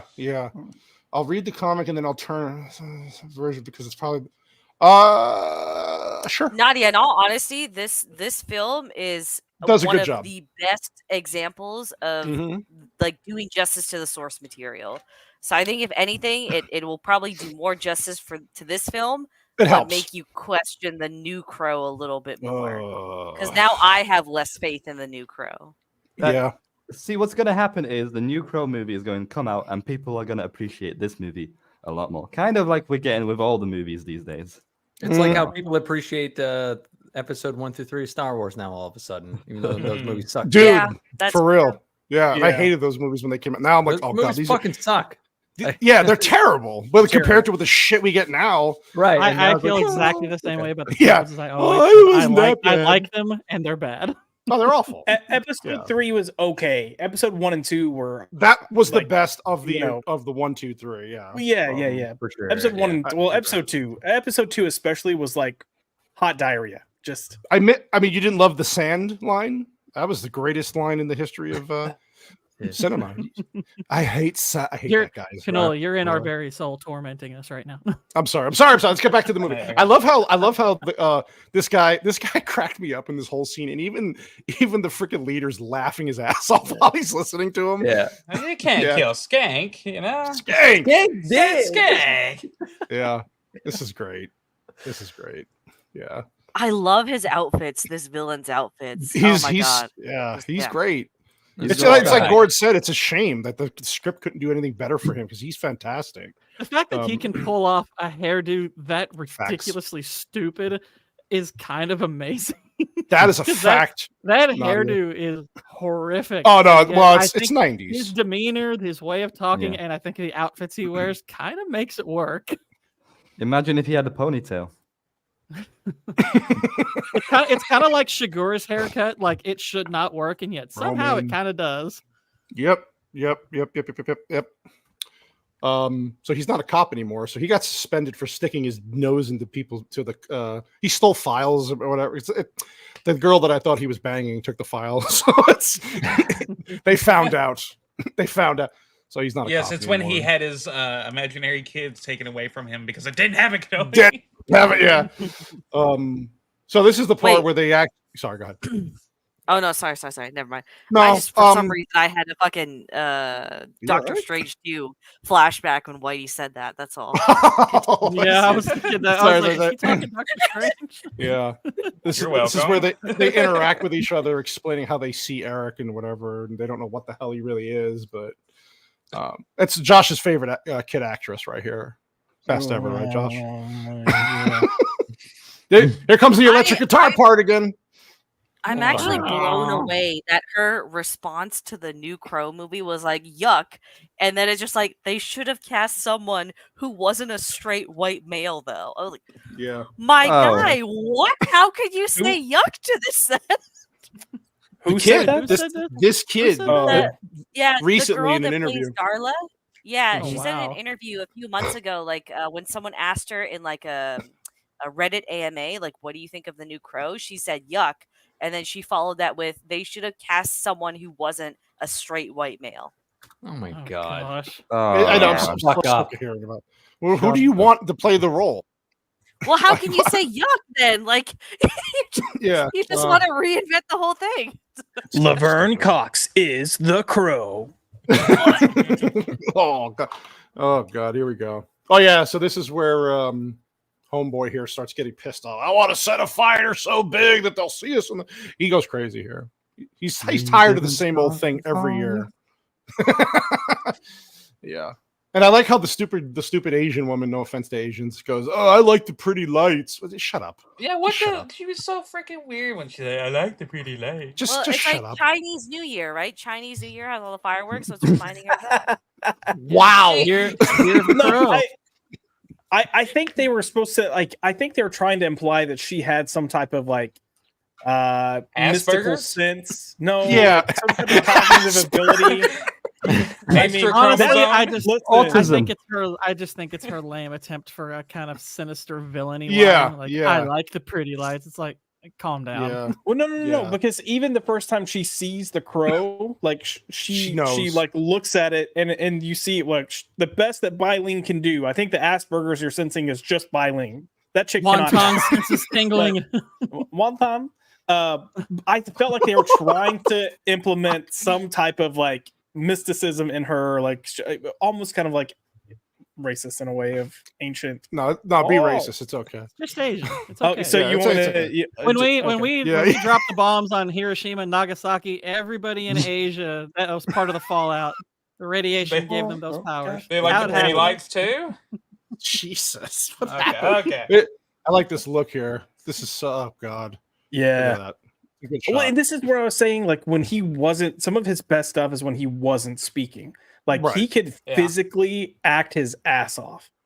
Yeah. Oh yeah. Yeah, Yeah. he can be broody as fuck. Broody, baby. Brood harder.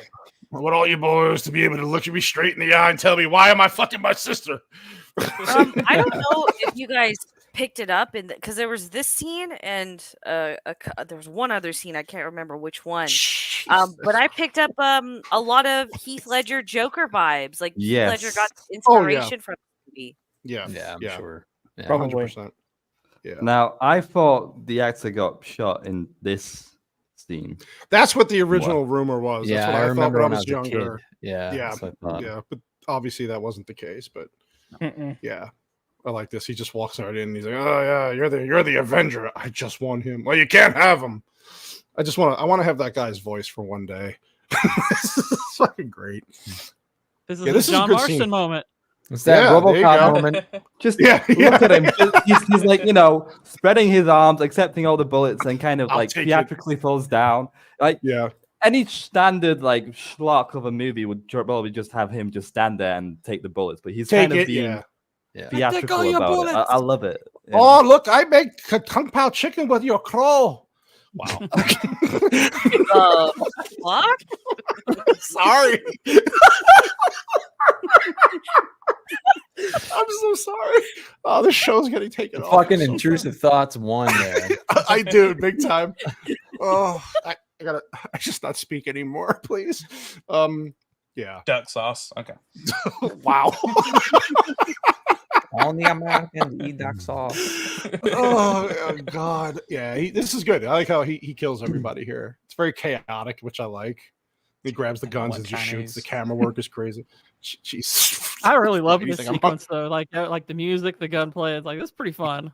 It was good. It was good. Yep. It was good. I like how he grabs the swords. And it was good. It was a good sequence. It was a fun watch. It reminds me of like a gunfight from like a Desperado kind of movie, like Robert Rodriguez would do. Yeah. I felt like this was the warehouse shootout in RoboCop. Yeah, too. Yeah, exactly. It really is. It's like they come quietly or there'll be trouble. Fuck you. He shoots Crosby, Stills, and Nash here. It's good. It's good. He gets shot up like Murphy in that movie. Yep. That's a good I mean like the second act scene where he's actually. Oh no, I know what scene you were talking about. I'm just saying there was kind of come with me. Yeah, there'll be trouble. Yeah, it's a great movie. Dude has stolen a lot of electrical tape. It's not a good day to be a bad guy, huh, Skank? Skank did. All the murders were bad, but the real crime kind of he stole. Skank did. Yeah. Skank don't know nothing about no shotgun. Yeah. I want that on my tombstone. I like how.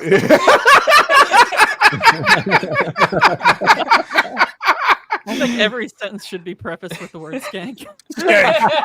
Skank did. Oh God. Skank did. Oh, look at this. Oh yeah, this is where he falls off the thing, and he crashes, and then the Ernie Hudson Albright just catches him and he's like, "Hey, come on, get in, man." They drive away. That's what happens in RoboCop too. It's exactly what happens in RoboCop. Yeah, Liquid. RoboCop. I like how we skanked. I knew you were going to do that. Skank's reviewing Guardians of the Galaxy next week. And here we go with the stupid woman opening her mouth again. Oh, the crow gives him power. Shut up. Shut up. I wish she would get thrown off the fucking bridge Chinese here. secret, huh? To be fair, like her Chinese character is pretty cringe, but I would prefer that than them having to do all of the explanation as to why the crow is there and what powers it grants. I feel like that would have thrown off the tone and pacing of the movie completely if they had done that instead. So instead of having this weird Chinese woman, like as odd as it is, it fills that gap a little bit without breaking up the pacing too much. Yeah. I think they could have done a little bit more, maybe visually, but yeah, I agree. They didn't need to over-explain it or anything. Yeah. That's true. Well, if she didn't say anything at all, then it would really just be an Asian woman trying to capture a bird the whole time. But like you could have done something simple, like during. You could have done something simple, like maybe during the fight, the bird maybe gets like hit by one of the henchmen, maybe their hand flays and it hits it, and he's weakened for a moment or something. You could have done something simple like that. Better than a Chinese woman trying to fight. Yeah, anyway. Her just knowing because she's Asian, that's a little weird. Yeah, it's not just exposition; it's the fact that she's Asian and knows this already. For stereotypes. Well, because the crow is immortal. They kind of need some kind of tool in the story to kind of understand his power set. Otherwise, they're just gonna, shoot bullets at him all day, and there's gonna be no stakes. So right. You kind of need some understanding of his powers. My thing is, they should have, if they're gonna do it, they should have leaned into it more. Like you should have had a little more to kind of discuss it. Had her played up more. Like all I think of is if you had someone like Juliette Landau from when she played Drusilla's Buffy, if you'd done that kind of crazy with her, it would have worked. Good point. I get that. No, I actually can agree with that. Yeah, I'm with you, Josh. This is a point where he has an innocent moment, remembering. What does he remember? He has a flashback of or does he have a flashback, or does he just have a moment where he sees the kids on Halloween playing? Yeah, the kids walk past him. Yeah, that was good. And then there she is. Go ahead. Sorry. No, go ahead. No, I was just gonna say, Vex mentioned this earlier, but he does a really good job of just showing his endearing nature, and it always happens when he's around innocence, which is just a nice touch. Yep. Yeah, it shows that he's ultimately a good person, despite all the things that we're seeing him do on screen. Yep. There is a good soul in there, so I like that the film goes out of its way to really. And again, this is where Brandon Lee really does prove that he was up and coming, and it's just a shame we didn't get to see more. Yeah. Well, and there's also, touching on that whole idea that you brought up a second ago. There's a line from the villain actually where he's got that little snow globe, and he says, his father told him that a kid's childhood is over when they learn that they're going to die. And it's like they could have played on that dynamic with the hero and the villain, a little bit more maybe, because like y'all said, they obviously are showing that childhood innocence is something he values. Right. And, I see what you're played with saying. that a little bit more to maybe connect the hero and the villain a little bit more meaningfully. I agree. Yeah, he gives her Shelley's engagement ring. I'll never take it off. Don't leave me, Eric. That was a nice little moment between them two, right? And he thinks he's done. Like he did everything he needed to do, and he's going back. But of course not. Bad guy's got to kidnap the girl. Oh, God. This from here until the end is, I think, where the film takes a dip. In all honesty, wasn't a fan of the execution here. Yeah, I'm stupid. I didn't like it. Oh God, this fucking woman! I swear to God, dude. Anyway, let's get past that. Let's get past it, people. Yeah, so he takes the ring back from the girl, and it's just kind of like, oh yeah, where's the crow? Let's find. So the crow shows him that she's been taken, right? Yeah, and he hears her crying to her, and he goes in. I do like how he walks into the church. It was pretty cool. But other than that, the movie poster. That is it. That's true. That is true. Yeah. Good job. Yep. I like that overhead view where all the pews are crooked and stuff. That's a pretty cool shot. That was pretty cool. That was cool. So the crow just lands on a pew, and this guy with the biggest fucking sight I've ever seen on a gun shoots the fucking thing. And then he's not that far from it. He doesn't even get he doesn't need. I don't know. Yeah, I don't know what's going on. How do you miss that badly? This is the most gray, dull, boring interior of a church I have ever seen in a movie. I wish it kind of, well, I guess they're trying to fit the theme of the movie, I guess. But I get it. Give me the girl and I'll let you walk out of here. And he's like, let me think about that let me think. I can't do that guy's voice. It's great though. Josh, do you need any egg rolls? Josh, are you okay? I gave Baling. You look like an old Jewish woman in Florida. She looks like a babushka with that head wrap on. Babushka. Yeah, I like how he gets shot here. And he I sees like the that blood. here. He's like, oh fuck. He gets all vulnerable. Yeah, he knows. It's like, oh shit. Somebody get that bird a vest. It's still alive. Well, then kill it. It's like you couldn't shoot that thing with a rifle close range. Yeah, Come on. What the fuck, man? Like honestly, and even the whole dynamic of like, okay, the crow is merely injured; it's not dead. Yeah. So why would can die? Yeah, it's a little stupid. It's a little wonky how that and then works. Albright, Ernie Hudson comes in playing fucking King Hero. He just starts shooting everybody. Black on black violence here. It's Detroit, so it fits. Yeah, that's normal. That's on par with the stats, so we're good. This is nothing new. But yeah, this just felt like they added an action scene to add one. Go back. How come he look like Beetlejuice right here?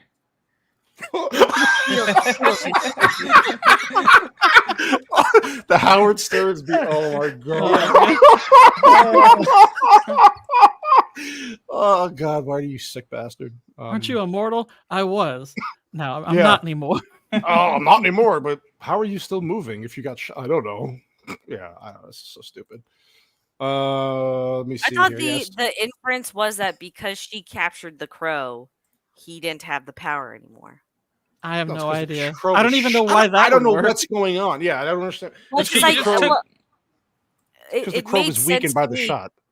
Well, yeah, and the crow was always flying. It had the freedom to go whatever, right? But now that it's been caged, the power is kind of limited. For I don't. I think it would have been better if while she held it, he spoke Chinese. I think that would have been better. Oh, I'm not going there. I'm not going there. I'm not doing it. The Duracell out of the bird. Yeah. Take the Duracell out. Ernie hits and gets shot. Would it make more sense if you outright killed the bird and now he's mortal? Now, how did the bird not die?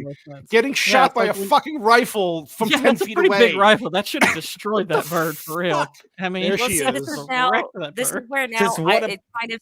Oh, sorry. Go ahead, Josh. I just was going to say this was but a flesh wound to the bird. I got a fucking. I understood that reference. Sorry, Vex. Go ahead.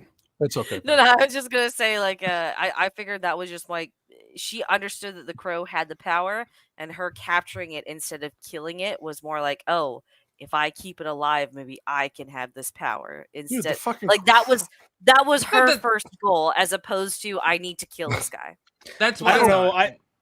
I think if she had said that line, it would have been cheesy. They should have just had her grab it, and then they could have played that "I got the power" in the background. She's doing a ritual to absorb its power, kind of thing. Yeah. Well, does she not have a line where she kind of says that? I think she does. I think she has a line where she says something. I hate like her that. so much. I wasn't paying. I don't attention. get how it works, but I mean, okay. if she didn't, I'll eat crow. But And then the crow fucking ate her eyeball out and kills. Whatever. It's like, the crow did what I wanted to do since I first saw her in the first 5 minutes of the. I was like, God, thank you so much for doing that. Hey, it's set up and payoff because the eye. Let me get this anticlimactic ending. It's the grim fairy tale Cinderella thing. I don't understand something though. He's invincible. He gets shot, but yet he's able to grab. So he's shot. He's still moving, and then also he gets to grab a antenna with a lightning strike hits it. So it's like What are we doing here? What are we fucking doing here? He's recharging, dude. Yeah, it's like what are we doing? I hated this. I hated this whole part. So stupid. Listen, anyone that decides action sequences on a sloped roof is a good idea. Isn't Beauty and the Beast? Yeah. Well, we especially know that you shouldn't be fighting on a sloped roof anymore. We know that now. Well, yeah. I mean, those poor Secret Service agents, they let us know how dangerous it is. So what's the level of his weakness? Because obviously the crow's alive, but it's injured. But yet, so I guess it doesn't fully kill him unless the crow's completely dead. Is what the whole insinuation? Because he gets stabbed, struck by lightning, shot, and yet he's able to fight this guy off. So, like Josh said, it's just a flesh wound, fuck off. It hurts a little. Yeah, and I like, yeah. So he's basically saying, "Oh, for what it's worth," but you put a smile. So he's trying to play, and I like how I really hated this dialogue because I'm like, this is just manufacturing a connection between them, and it's like, yes, I get that it's a legitimate. You can make a legitimate connection this way, but it's just kind of dumped on you at the very end. It's like it doesn't add any real meaning. It's retarded. Then he gives it here. Take all my pain. 30 hours of Shelley's pain that I don't want it anymore. I can think of a few video games like that. 30 hours of pain. Then he dies and gets stuck with right in the fucking mouth. So since he's come back, that is like the least amount of makeup we've seen on the character. Yeah, it's starting to wash. I think the idea, I think what's cool artistically about that is the closer he comes to his mortality, the more the paint washes away. Comes off. That's exactly what I got. That makes sense. By the end of the film, there's almost no makeup on him as he goes back to his grave. So I picked that up too. And that I as far as like the stuff on the ending, that much of it I do really like. Later, Cassie. Be safe. Drive safe, Cassie. Thanks for dropping by. Yeah. Here, these things will kill you. I like that line he says before when he smokes. These things will kill you. He smokes it. He's like, I'm quitting if I live. I'm quitting if I live. God. Stay with him. Hell comes. So basically, he's like, now I can go fucking be with my girlfriend and die. Like this is, and then she comes back in a flashback. Or no, she comes to take him, right? So 90s. That was the whole thing. Yeah. It's her that happens in reaching out again. It forgets that Shelley is an integral part of this plan for revenge, and then it just brings it back to help us remember why he did that and who's really important to it. Yeah. Does that happen in the book too? Doesn't she come to him in the book at the end too? I think she does. Yeah. I think I remember she does. Yeah. Oh, look, Shelley, I did this for you, and I killed a Chinese woman who annoyed the fuck out of me. Thanks. This is good. Good ending. Besides all the bullshit we just saw, and then the grave goes back, and then blah, blah, blah. Then there's the crow, man. It's healthy again. The rifle wound didn't kill it, apparently. And then there you go. It's but a scratch. Yeah. It gives the ring back to her also. Because I haven't read the extended versions, but from my understanding, what I've read online is the Crow has actually brought back multiple people. Eric Draven is just the first one that we see in the lore. So was the setup in order to make all those additional Crow movies? Well, they made shitty sequels, but even after I don't know if that had anything. You might be right. But I wish the Skarsgård wasn't Eric Draven, but he is. So Actually, I think he's a great choice for Eric Draven. He's a phenomenal actor. I don't know what the script is going to give him. Oh That's no! all. By that I mean I wish the Crow was just like came to a different person. Oh, because use it. it Yeah, doesn't- I can see that. Yeah, I can see that. Well, that's it. That's the Crow. Vex, your trivia goddess. You give us your stuff. Yeah, I got a lot of trivia. Holy fuck. Okay. So this movie on the first run domestically, it got an international release, but it barely got like chalked in like $130,000. Wow. But damn. domestically, plus the domestic, it made almost $51 million. So it was a Mhm. hit in North America. Right. It released on May 13th, 1994, and it debuted at #1 domestically on a budget of $23 million. Unfortunately, it dropped to Wow. #2 the following week with the release of Maverick. Oh wow. Oh shit! Wow. Yeah. Yeah. Hmm. So it's a death of Brandon Lee. This is a long one, all right. Oh, boy. So on March 31st, 1993, at the Screen Gem studio in Wilmington, North Carolina, Lee was filming a scene where Eric is shot after witnessing the beating and rape of his fiancée. Actor Michael Massey's character Funboy fires a .44 Magnum Smith & Wesson Model 629 revolver at Lee as he walks into the room. A scene filmed 2 weeks before Lee's had called for the same gun to be shown in up close. Revolvers often use dummy cartridges fitted with bullets, but no powder or primer during close-ups, as they look more realistic than blank rounds, which have no bullet. Instead of purchasing commercial dummy cartridges, the film's prop crew, hampered by time and money constraints, created their own by pulling the bullets from live rounds, dumping the powder charge but not the primer, then reinserting the bullets. Holy fuck, dude. Yeah. So in the fatal scene, which called for the revolver to be fired at Lee from a distance of 12 to 15 feet, the dummy cartridges were exchanged for the blank rounds, which feature a live powder charge and primer, but no bullet, allowing the gun to be fired without the risk of an actual projectile. As the production company had sent the firearm specialist home early that day, responsibility for the guns was given to a prop assistant who was unaware of the rule for inspecting all firearms before and after any handling. Therefore, the barrel was not checked for obstructions when the time came to load it with the blank rounds. Since the bullet from the dummy round was already trapped in the barrel, a condition known as squib load, this caused the .44 Magnum bullet fired out of the barrel with virtually the same force as if the gun had been loaded with a live round, and it struck Lee in the abdomen, mortally wounding him. Holy shit. He got shot within like 12 feet with a fucking magnum. A Magnum. It's over. Yeah, it's over. What's even worse is like the crew around, because he didn't get up afterwards, so they thought that he was just playing a prank, and then it wasn't until they went up close and he was breathing heavily that they realized and they didn't even see the blood because his outfit is all black. Yeah. So yeah. Jesus. Yeah. Holy. It's too bad. Yeah, it's too bad. But that is following more tragic than I thought, then. He was also supposed to get married 2 weeks after this, by the way. Yep. Oh God. Yeah. I'm trying to remember. Was the Erica that in the tribute at the end, is that referring to his fiance? I believe so. Right.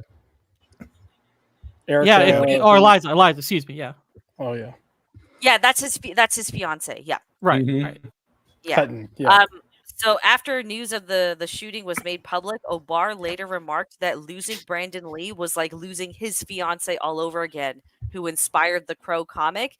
And there was a point where he even ever regretted writing the comic because Lee died.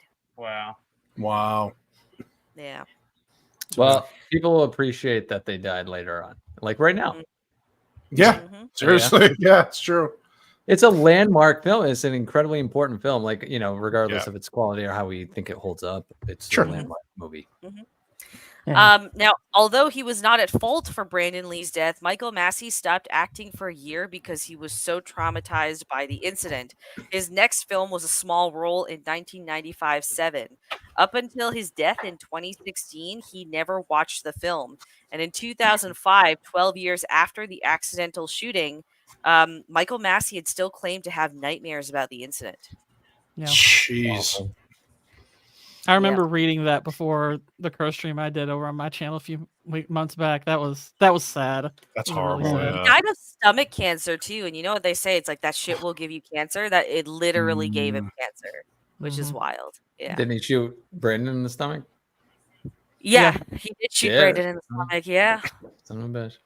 Well, there you go. Poetic justice, just as the Crow would want it. Exactly. Is that gunpowder I smell? Oh, that's terrible. That's as depressing as the trivia gets, so we'll be a little happy. Okay, for good. you. Yay! Thank God. In his Blu-ray commentary, Alex Proyas said that Brandon Lee was unhappy with the way the face paint looked when the makeup department applied it to him before shooting. So they both agreed that it would look best if Lee applied his own makeup every night before going to bed, so that when he woke up, his face paint would look naturally more worn out. Huh. That's Ledger put his own Joker makeup on eventually too. Yeah, he did. Yeah. Nice. According to James Barr, he didn't like casting Brandon Lee as the main lead for his comic book adaptation. At the time, he had only seen him in 1991's Showdown in Little Tokyo and feared it would end up like a kung fu movie and go straight to video. But he was thrilled when he first met Brandon on the set with the makeup and the Crow outfit. He was surprisingly amazed by Brandon's take on the character when he spoke exact lines from the comics. Nice. Mm-hmm. The director originally wanted to shoot the entire movie in black and white. Someone had mentioned this earlier. Closer to the comics and using color in Draven's flashbacks only with high contrast theme, but the studio executives didn't allow him to experiment with the approach. This made Proyas shoot a much more of the movie in a monochromatic color theme mixed with red and dark gray. That's cool. Mm-hmm. Brandon Lee lost 40 pounds for this role. Wow. Oh, you got to be that skinny emo guy. Yeah. It works. It works. Most of the scenes after Brandon Lee's death were digitally composed. There was, in fact, a mask that had been made directly from a mold of Lee's face. It had been intended for use on his stunt doubles if needed. They attempted to create the scenes using the mask. However, the cast and crew were far too unsettled by the prop that it was destroyed, and digital means were used to fill in the gaps instead. Wow. Imagine being uncomfortable about using dead actors' faces. That would be a thing 30 years ago. Yeah. Not today. Later on, China went on to recreate his father digitally. That's played in the square every single day. Jesus, Whitey. What the fuck? Paramount Pictures initially developed and financed the film, but after Lee's tragic death, they wrote the project off. Entertainment Media Investment Corporation was created for the purpose of buying the film and completing it. Then groundbreaking CGI special effects and body doubles for Lee's scenes. The film would return to Paramount's hands in 2020 after the studio bought a minority stake in Miramax, which picked up distribution rights after Paramount left. Did we get a mention of what the percentage of his scenes are that are not really him? I did not find that at all in my own. Well, I will I didn't check look that out in the hard. video. You Do a sent little. me. Yeah, I'm gonna look. I'm gonna send it to you now. Yeah. Actually, while I got you. I'm gonna spend the rest of the night. I'm gonna finish The Crow and then probably watch more. Crow Watch shit. Cynic, are you gonna watch the new movie? I am. You know, I've been looking forward to not looking forward to it. You know what I mean? Yeah, absolutely. I'll be there opening day for sure. Yeah.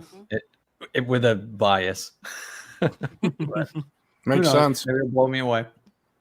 James O'Barr stated on the Crow DVD that when he met the movie's executives, they originally wanted to make this a musical starring Michael Jackson. He immediately laughed uncontrollably, thinking it was a joke, only to find out that they were very serious. It was only until Brandon Lee and Alex Proyas came on board that the movie took a more serious tone. Wow. Kelly, are you okay? Jeffy, are you okay? Are you okay? Oh my God, you hip thrusting over this dead body. Well, you're telling me it could have been Michael Jackson that would have been shot in 1994? Oh, it might have. Yeah. I mean, that would have been something. Yeah. That would have saved so many kids. Such a smooth criminal. I wonder if the musical aspect is why John Bon Jovi was up for the role at one point. Oh, Probably. Yeah. And that mullet. Yep. With his profits from the film, James O'Barr bought his mother a car and a surround sound system for himself and then donated the rest. Quote, I was really good friends with Brandon, so it just felt like blood money to me, he said at a comics convention in 2009. I didn't want to profit at his expense, and I kept that a secret for as long as I could. It's not charity if you get credit for it. Okay. This movie makes me like James Barr a whole lot more. Say, he sounds like one tortured person. Yeah. You do get that from like the first sentences in the he talks about I why he do wrote it. appreciate him for that. That's a good biblical principle right there. There you go. There was a lot of cost and corner cutting on set. One of the crew recalled they were trying to make a $30 million movie for $18 million. The film was filmed in North Carolina because North Carolina was a right-to-work state. This allowed the producers to get away with pay, conditions, and production schedules that would have been nuked by unionized Hollywood. And other things that lead to an actor's death. Yeah, they began filming at night outdoors, but the aforementioned hurricane destroyed the sets, so they moved production indoors without changing the schedule, as switching a production from nights to days requires a 24-hour turnaround. The time harried production team didn't have. It was still so cold that the camera rails had to be de-iced during filming by riggers with blowtorches hiding out of shot. Spell it out, Vex. Just kidding. Just so the AI knows. This movie was a shit show. Either way, it looks like. Yeah, it was a mess. I believe the union prefer to call them riggers. Is there any trivia on the supposed Jason Momoa movie with the Crow? I do. I don't think I wrote it down, but I know what you're talking about. Yes, and actually, Cannoli, if you want, you can find that footage because the test footage is on YouTube. Yeah, I'm looking for it now. Actually, I'm so glad that didn't happen. But I mean, we're getting this though, so I guess it doesn't Jason matter. McCrow. It doesn't matter. There were several accidents outside of Lee's shooting that happened on set. A carpenter suffered serious burns on his upper body during the first day of filming. A manual worker had a screwdriver get embedded in his hand. An equipment truck burst into flames. A stuntman broke several ribs after falling through a roof. A rigger was horribly electrocuted. Careful, Vex. God. Careful with the R word, all right? Sculptor went berserk and drove his car through the props room, destroying it, and a hurricane destroyed several of the sets. And then there were these 4 actors who swallowed a bullet for some stupid reason. So Momoa's footage is nothing. He's not speaking. He's just dressed as he has the makeup on. It's literally just test footage to see if he fits the aesthetic and role. That's really all it is. I found it. Yeah, unfortunately, people are using AI to make it. This is all it is. This is the real footage. This is all it is. It's just God, you know that would be shit. Ugh. Oh,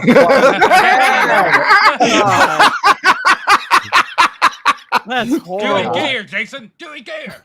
Do it. That's all it was. Yeah. Oh God. I mean, it looks better than whatever Jared Leto we have over here. But okay. Yeah. No kidding. Oh God. All right. Okay. Darius Wolski achieved the look of the film by filming with a sepia filter and then in printing adding lots of blue to eliminate the brown. This meant that production designer Alex McDowell and art directors John Marshall and Simon Merton had to leave out any instance of the color blue because it would be overly saturated. They had to be so strict that certain smoke machines had to be removed because the smoke had produced elements of blue in it. Blue was only used for flashbacks. Wow.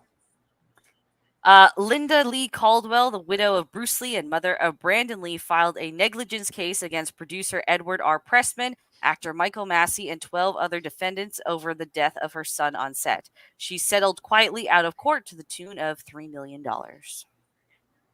Wow. I don't want to go through the shooting stuff again. Oh, okay. Shit. Sorry. There's shooting stuff in here again. Sorry, guys. Okay. Before Brandon Lee passed away, he had filmed multiple scenes that involved a character called the Skull Cowboy, who was to be portrayed by Michael Berryman. The backstory for the cowboy was that he had a similar experience to Brandon's character at some point in time, but was stuck in the land of the living for all of eternity. Whether that means the cowboy was someone who failed to obtain his own revenge or was someone who failed to return to his grave after obtaining said revenge is unknown. But this plotline originally set him up as being a type of experience guide for other souls to learn from, so they wouldn't end up being trapped in limbo like he is. For Eric Draven, the cowboy would often appear with warnings about rules of revenge that needed to be followed if Eric wanted to be reunited with Shelley in the afterlife. Sounds like Spawn. Was that exactly what it sounds like? We're not too far off. I mean, Michael Berryman. If nobody knows who he is, he's that weird-looking Hills Have Eyes dude, the bald one. Yeah. Strange looking cat. So like these. Oh, sorry, go ahead. go on.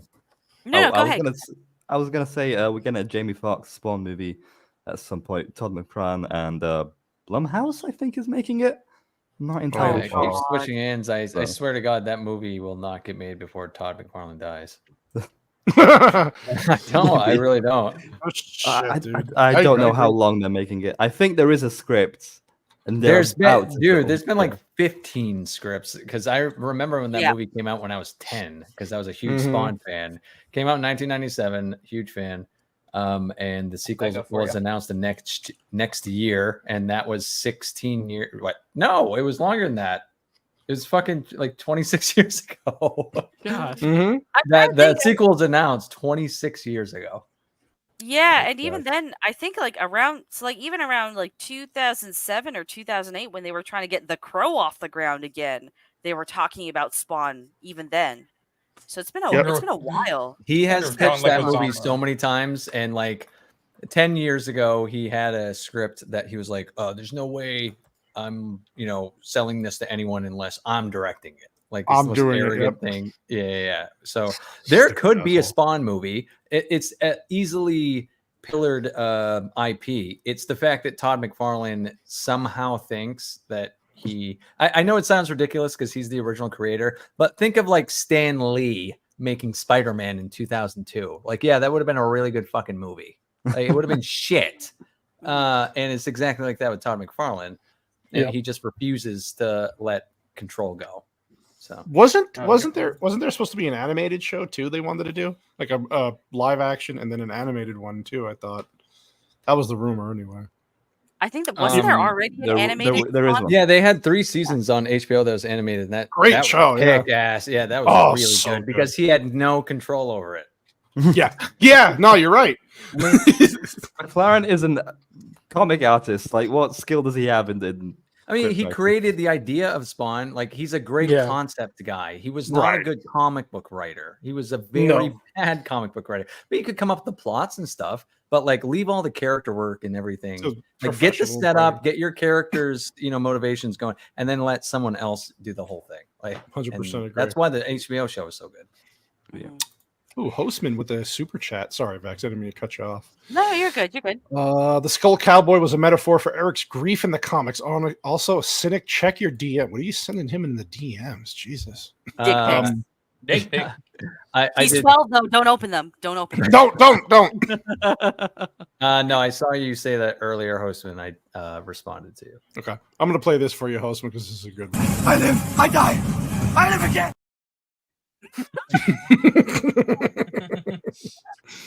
Continue, Vex. I'm sorry. Okay, I did have the Jason Momoa trivia in here actually. There were plans for a remake starring Jason Momoa, but in May 2018 he left the project, and so did Luke Evans, who was actually cast before him as Eric Draven.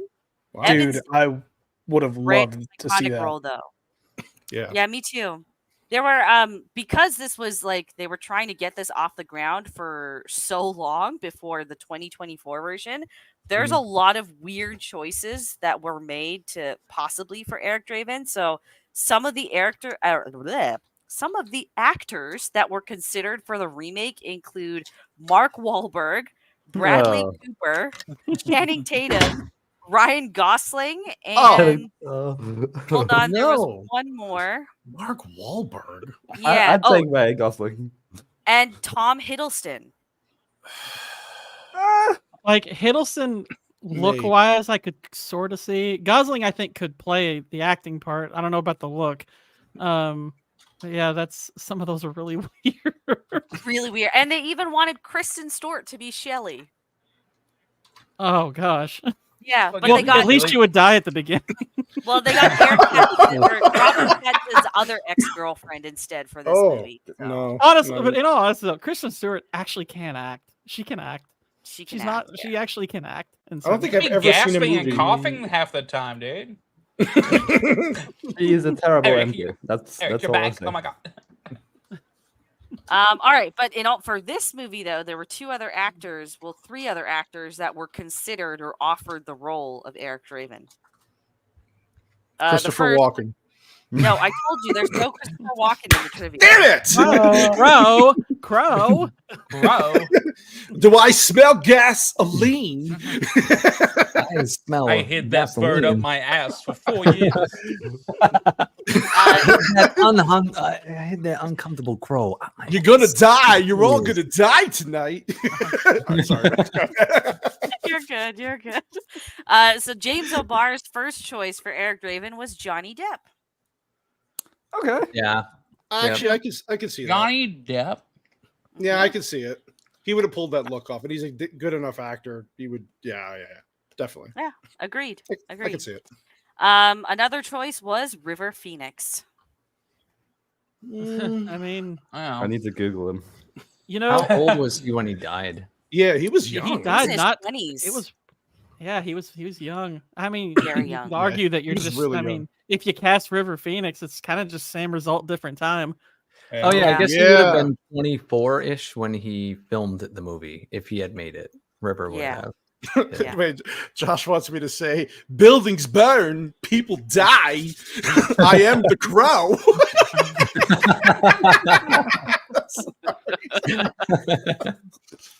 And the last choice was Christian Slater.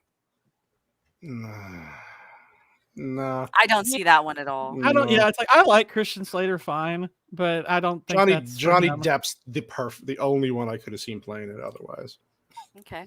Yeah. And for Shelley, one other actress was offered the role, but she turned it down because she didn't like the script. It was Natalie Diaz. Portman. Oh God. Wow. She didn't like the script, huh? Yeah. Cool. Okay. Thanks, Cameron. So she went and did The Mask. But Yeah. I mean, that is a fun movie though. Let's be honest. Yeah, I mean, I think it probably liked better suited her anyway. The funny thing, it's like I don't like the script. It's like you don't have to say anything, sweetheart. You're just there for a few minutes and you're gone. Yeah, So really. It's basically it's a cameo. Yeah, that's true. That's true. That is all I have for. There's like a lot of script, like additional script stuff you can look up, but I didn't include that. So, yeah, that's all I have for trivia. Good job, Vex. Appreciate you as always on that. Good stuff. I guess we can go around, give our final thoughts, ratings, and let's go. True Pop, you want to give a rating, final thoughts on the movie? I'm probably a little biased. I'll give it like a 8 out of 10. Maybe a little bit higher, but no, I have a soft spot for this movie. I really do love The Crow. It's definitely, there's some inspirations from The Dark Knight, like Lex said. I have a soft spot for the Nolan trilogy as well. So, the mannerism, the way he acts, I just really love it to pieces. And yeah, I'll definitely finish up this. So. Oh, it's a great book, man. Yeah, I'm in for a treat. And yeah, 8 out of 10, I think is a fair score. Sweet. Mr. Movie Cynic, what about you, buddy? Yeah, I don't know how to rate this one. That's an interesting one. And the only time I do normally is when I'm on one of your streams or something. So exactly. I normally just You don't have to. No, fuck it. I can't give it an 8. So but I'm not going to give it a 6 either. It feels like way too slow. So I guess 7 out of 10. That's fair. I don't think it really. It's not a stand the test of time movie, and it wasn't going to be. Listen to the music. I mean, it's just it's of its time. It's So amazing. What do you mean? No, I'm not saying it's bad, but I'm saying it's not necessarily something that like 50, 60 years from now someone can watch and still get what you and I got out of it. So it's just not. It's just not. And there's nothing wrong with that. Because it's still, regardless, a landmark piece of cinema. So I think 7 out of 10 is pretty reasonable. It's a fair score. I agree. Josh, you beautiful bundle of sticks, you. Yeah. No, I'm 100% with Cynic on this. I kind of landed a 7 out of 10. I love this movie. I've always kind of been a little obsessed with it. I sent you guys the poster that I had when I was growing up. I saw this with my brother in theaters when I was like 5. Like I should not have watched this movie. Yeah. That explains a lot, actually. For sure. But I even have artwork now. Hiding up here. Oh yeah. Oh, that's Adam's awesome. art box. That's yeah. awesome. Oh yeah.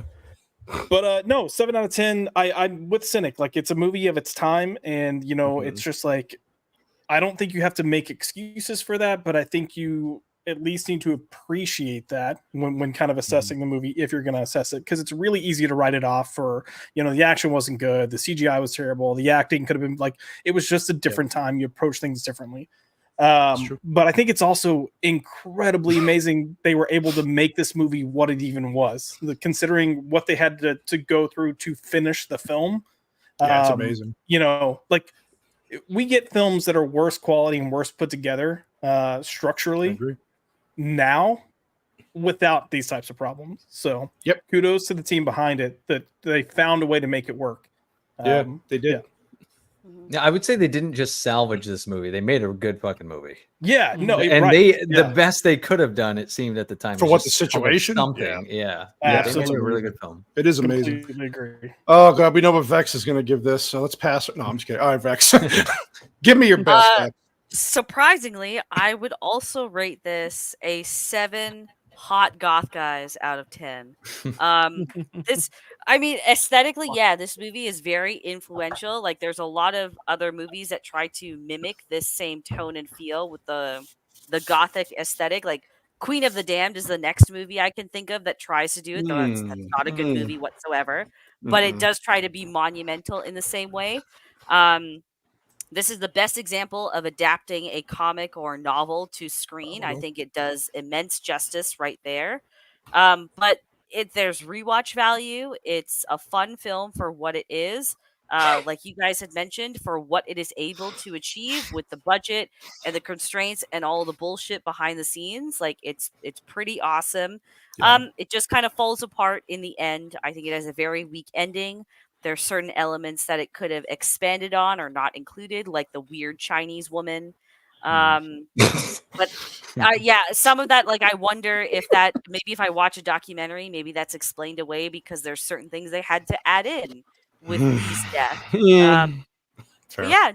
It's a great movie. It's definitely a product of its time, but even then, I think it still ages well, even with that. So 7 out of 10. Fair enough. Gord King, but you, sir. Yeah, I think quite a bit of this movie, I think, holds up as far as just being its own self-contained film is concerned. And it's really, really good. I think quite a bit of it doesn't hold up well. I think the ending now and for its time was always pretty rough. I mean, granted, I'm not gonna give it extra points for that ending kind of being, I guess, probably sort of the result of what happened to Brandon Lee, but it's worth considering, at least for your appreciation. It's hard not to appreciate the heck out of this movie for being good despite all of the obstacles and hurdles they had to overcome. But I kind of land in a similar score range. You could say 14 half Asian sisters out of 10, which translates to about 7 feet of electric stick. God, that's good. White Bear, that's you, buddy. Well, this entire movie was just a freaking vibe. It provided a whole lot for an era, and it was definitely like Cindy was saying, it really captured a lot of that. So, strong respect to it. So, I'm gonna have to give it 7 emo girls with daddy issues that Fucking hell yeah. Jesus Christ. Yeah. I mean, you guys all pretty much nailed it on the head. There's not really much to add, except I do very bad Asian impressions, and apparently I'm racist. So, it's a great movie. It is. It's funny too, because when Vex and I were kind of reading the book at the same time, we were like, "Oh, I don't know if I like the movie as much anymore." Right? A few months ago, and then I was like, "Let me rewatch it." Thank God for the show, and then I kind of went back and scrolled over the book before watching the movie, and I was like, oh, okay, yeah, they did do a pretty damn good job with this. So I got my own head there for a second, but it's great. I'm gonna give this same Cynic 7. Fire it up out of 10. Yeah, fire it up. It does, yeah, like you said, and I think Gord King was right at the beginning. It kind of set a tone for future rated R movies like this, comic book movie. So it's pretty good. It's and Goodwin said it, and Cynic said it too. Or Josh too. It's amazing how they pulled this off with the tragedy that happened. It's pretty wild. So that's it. I guess we can go around, do our final goodbyes, shout outs, and get the fuck out of here. True Pop. What do you got coming up, sir? Shout out anything you need to promote. Yeah. I suppose I could always shout out my Alien Romulus review, my most disliked video on my channel. Oh, damn. Get it. Do it. The comments have been very fun to read. Like everyone is mad, and the only thing I did in that title is just Alien Romulus is garbage, and I think people just read it and then just comment. Yeah, you need to know how to title videos, my friend. That ain't gonna get you anything. It's gonna get you a whole lot of hate and shit on in the algorithm. Bye bye. Yeah. I mean, look, you just had a video is growing at the end. I'm up by like 10 subscribers, so it's just hey, like, okay. Hey, then it's a net positive. Fuck it, you got. There you go. Fuck it, just roll with it. Yeah. So yeah, if you guys want to check that out, click the like button on that video. I'd appreciate it. I recently also edited a meme edit of Mola telling a story how he scared a woman in a dark alley. So that was pretty funny. I watched it. That was pretty good. Thanks. That took me a while to edit. So yeah, people seem to be really enjoying my meme edits. So yeah, check those out on the channel as well. And thank you so much for having me. You guys really thought about your scores. I was just like, oh yeah, I really enjoy it. I'll give it an 8. It was good. I was like giving it like a subjective score, but it's all good. Yeah, I agree with you guys. Yeah. Yep. Movie Cynic is nice seeing Bsop back on today. I should be back on permanently now. So nice. Good job. What else you got coming up? Any new videos on the horizon? I have so many videos that are supposed to be I'll do a stream and say this is coming out, and then it fucking doesn't. It's whatever. Something will come out. You can pretty much guarantee on the 30th and 15th of every month, at least the video will be out. So, and Beast Up every Monday. So there you go. There you go. Nice. Thank you, sir. Josh, what about you, sir, on your Pop by Culture channel? Yeah, we're gonna have a Culture Pop tomorrow night, and we're probably just gonna take time to talk to Drew. He was at Chicago Fan Expo this past weekend, so kind of get some information there. He had 3 books, I think, that he was selling, so kudos. I got to edit one of those books, so but yeah, no, I think we're gonna take some time to do that. And after streaming or filming every single day last week, I'm happy to say I'm just doing tonight and tomorrow, and I'm taking the rest of the fucking week off from streaming. I still have my day job. Brother. Yeah, me too. I feel you, buddy. It was nice having you on, Josh. Did Drew get any DNC abortions or vasectomies while he was in Chicago, given that's what the Jesus Democrats are offering now? Maybe, possibly. I'll find out. Interesting. Okay. I'll be watching tomorrow. What the fuck? Vax, what about you? Yes. What do you got coming up? I've been procrastinating a lot. Obviously. I was gonna have an Alien Romulus review out today, but I just finished the script while we were reviewing this movie. So I'm going to try and rush it out tomorrow because I am going to go see The Crow this week and hopefully get that video out this weekend. So nice. Something to look forward to, but I'll be on Gooch's channel the next 2 nights. We're doing Invincible. We're starting reviewing that over there.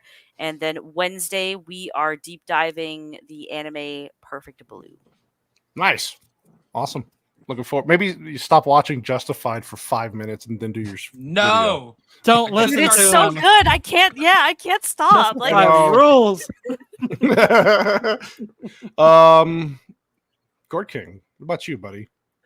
Yeah, well, similar to Vex, I'll be on Gooch's channel. I'll be on Wednesday for the Perfect Blue stream, so that should be fun. I'm actually going to see Alien Romulus tomorrow, so I guess I know where I'll stand in the whole discourse, I suppose. And I guess I'm hopefully going to be finishing up my Harry Potter poorly explained script in the next couple of days and start working on that video. If you haven't seen the one I did for In a Violent Nature, please check it out. It's so good, yeah. Hit the thumbs, whichever one, and maybe leave a comment. Tell me how awful I am or something. I tell you that every day anyway. So. Oh yeah. Exactly. Yeah. I'm just kidding. White Bear, you beautiful hillbilly from Tennessee. What do we got coming up? I saw you were gaming today. Okay. Okay. Woke up movie city. Yeah. Let's go back to my favorite pair of boobs I've ever seen. Please subscribe. I finally switched from StreamYards to OBS to do some gaming over on the Twitters and started up. Yeah, I went ahead and started up a new gaming channel so that way I can start porting like the 200 videos from Twitter over to there. So I got a ton of little things in the works, so we'll see how that pans out here. Soon. Nice. Josh and True Pop are fucking mesmerized. You see this? Mama, they work even on gay people. It's amazing. It doesn't matter, right? Like it's just amazing.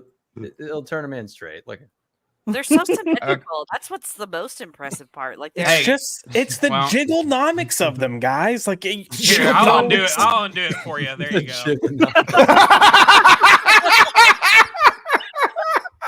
Oh my god. Oh god. Okay. Wake your ass up. Wake your ass up. Yeah. So we'll be back on MMM next week, 9 p.m. Eastern. We are doing the first Guardians of the Galaxy movie. Volume 1, I guess that's how it they turns say it. 10 next week. That's yeah. Gosh, it turns 10. Listen, I don't fucking know. I don't even know what day it is half the time. No, I'm glad we're going to do that. We have a big panel for that one. So we have Gooch, Price of Reason, Angry Badger, and Dan from Scene Invaders on that one. So I'm looking forward to breaking. And Fermented Cinema. And Fermented Cinema. Jesus. Okay. Yeah. So we have him. So I'm looking forward to that. It's going to be a big panel. And then after that, I'm supposed to be on Sunday, a late night with Gooch's show next Sunday, or on Sunday. So that'll be fun. Look out for that. I want to thank everybody for watching. I also want to thank fucking YouTube is crushing it with the pushing out this Unforgiven stream that we did because I named it Red Dead Redemption Clint Eastwood style, and it's approaching 22,000 views at the moment. It's insane, and it's actually increasing in the algorithm. I don't know what the hell happened there, but whatever. It got me monetized, so thank you and bless you. So, yeah, that's pretty much it. Thank you for my panel. You guys are freaking awesome. It's been a blast talking about this movie, and we'll see you next week. And goodbye.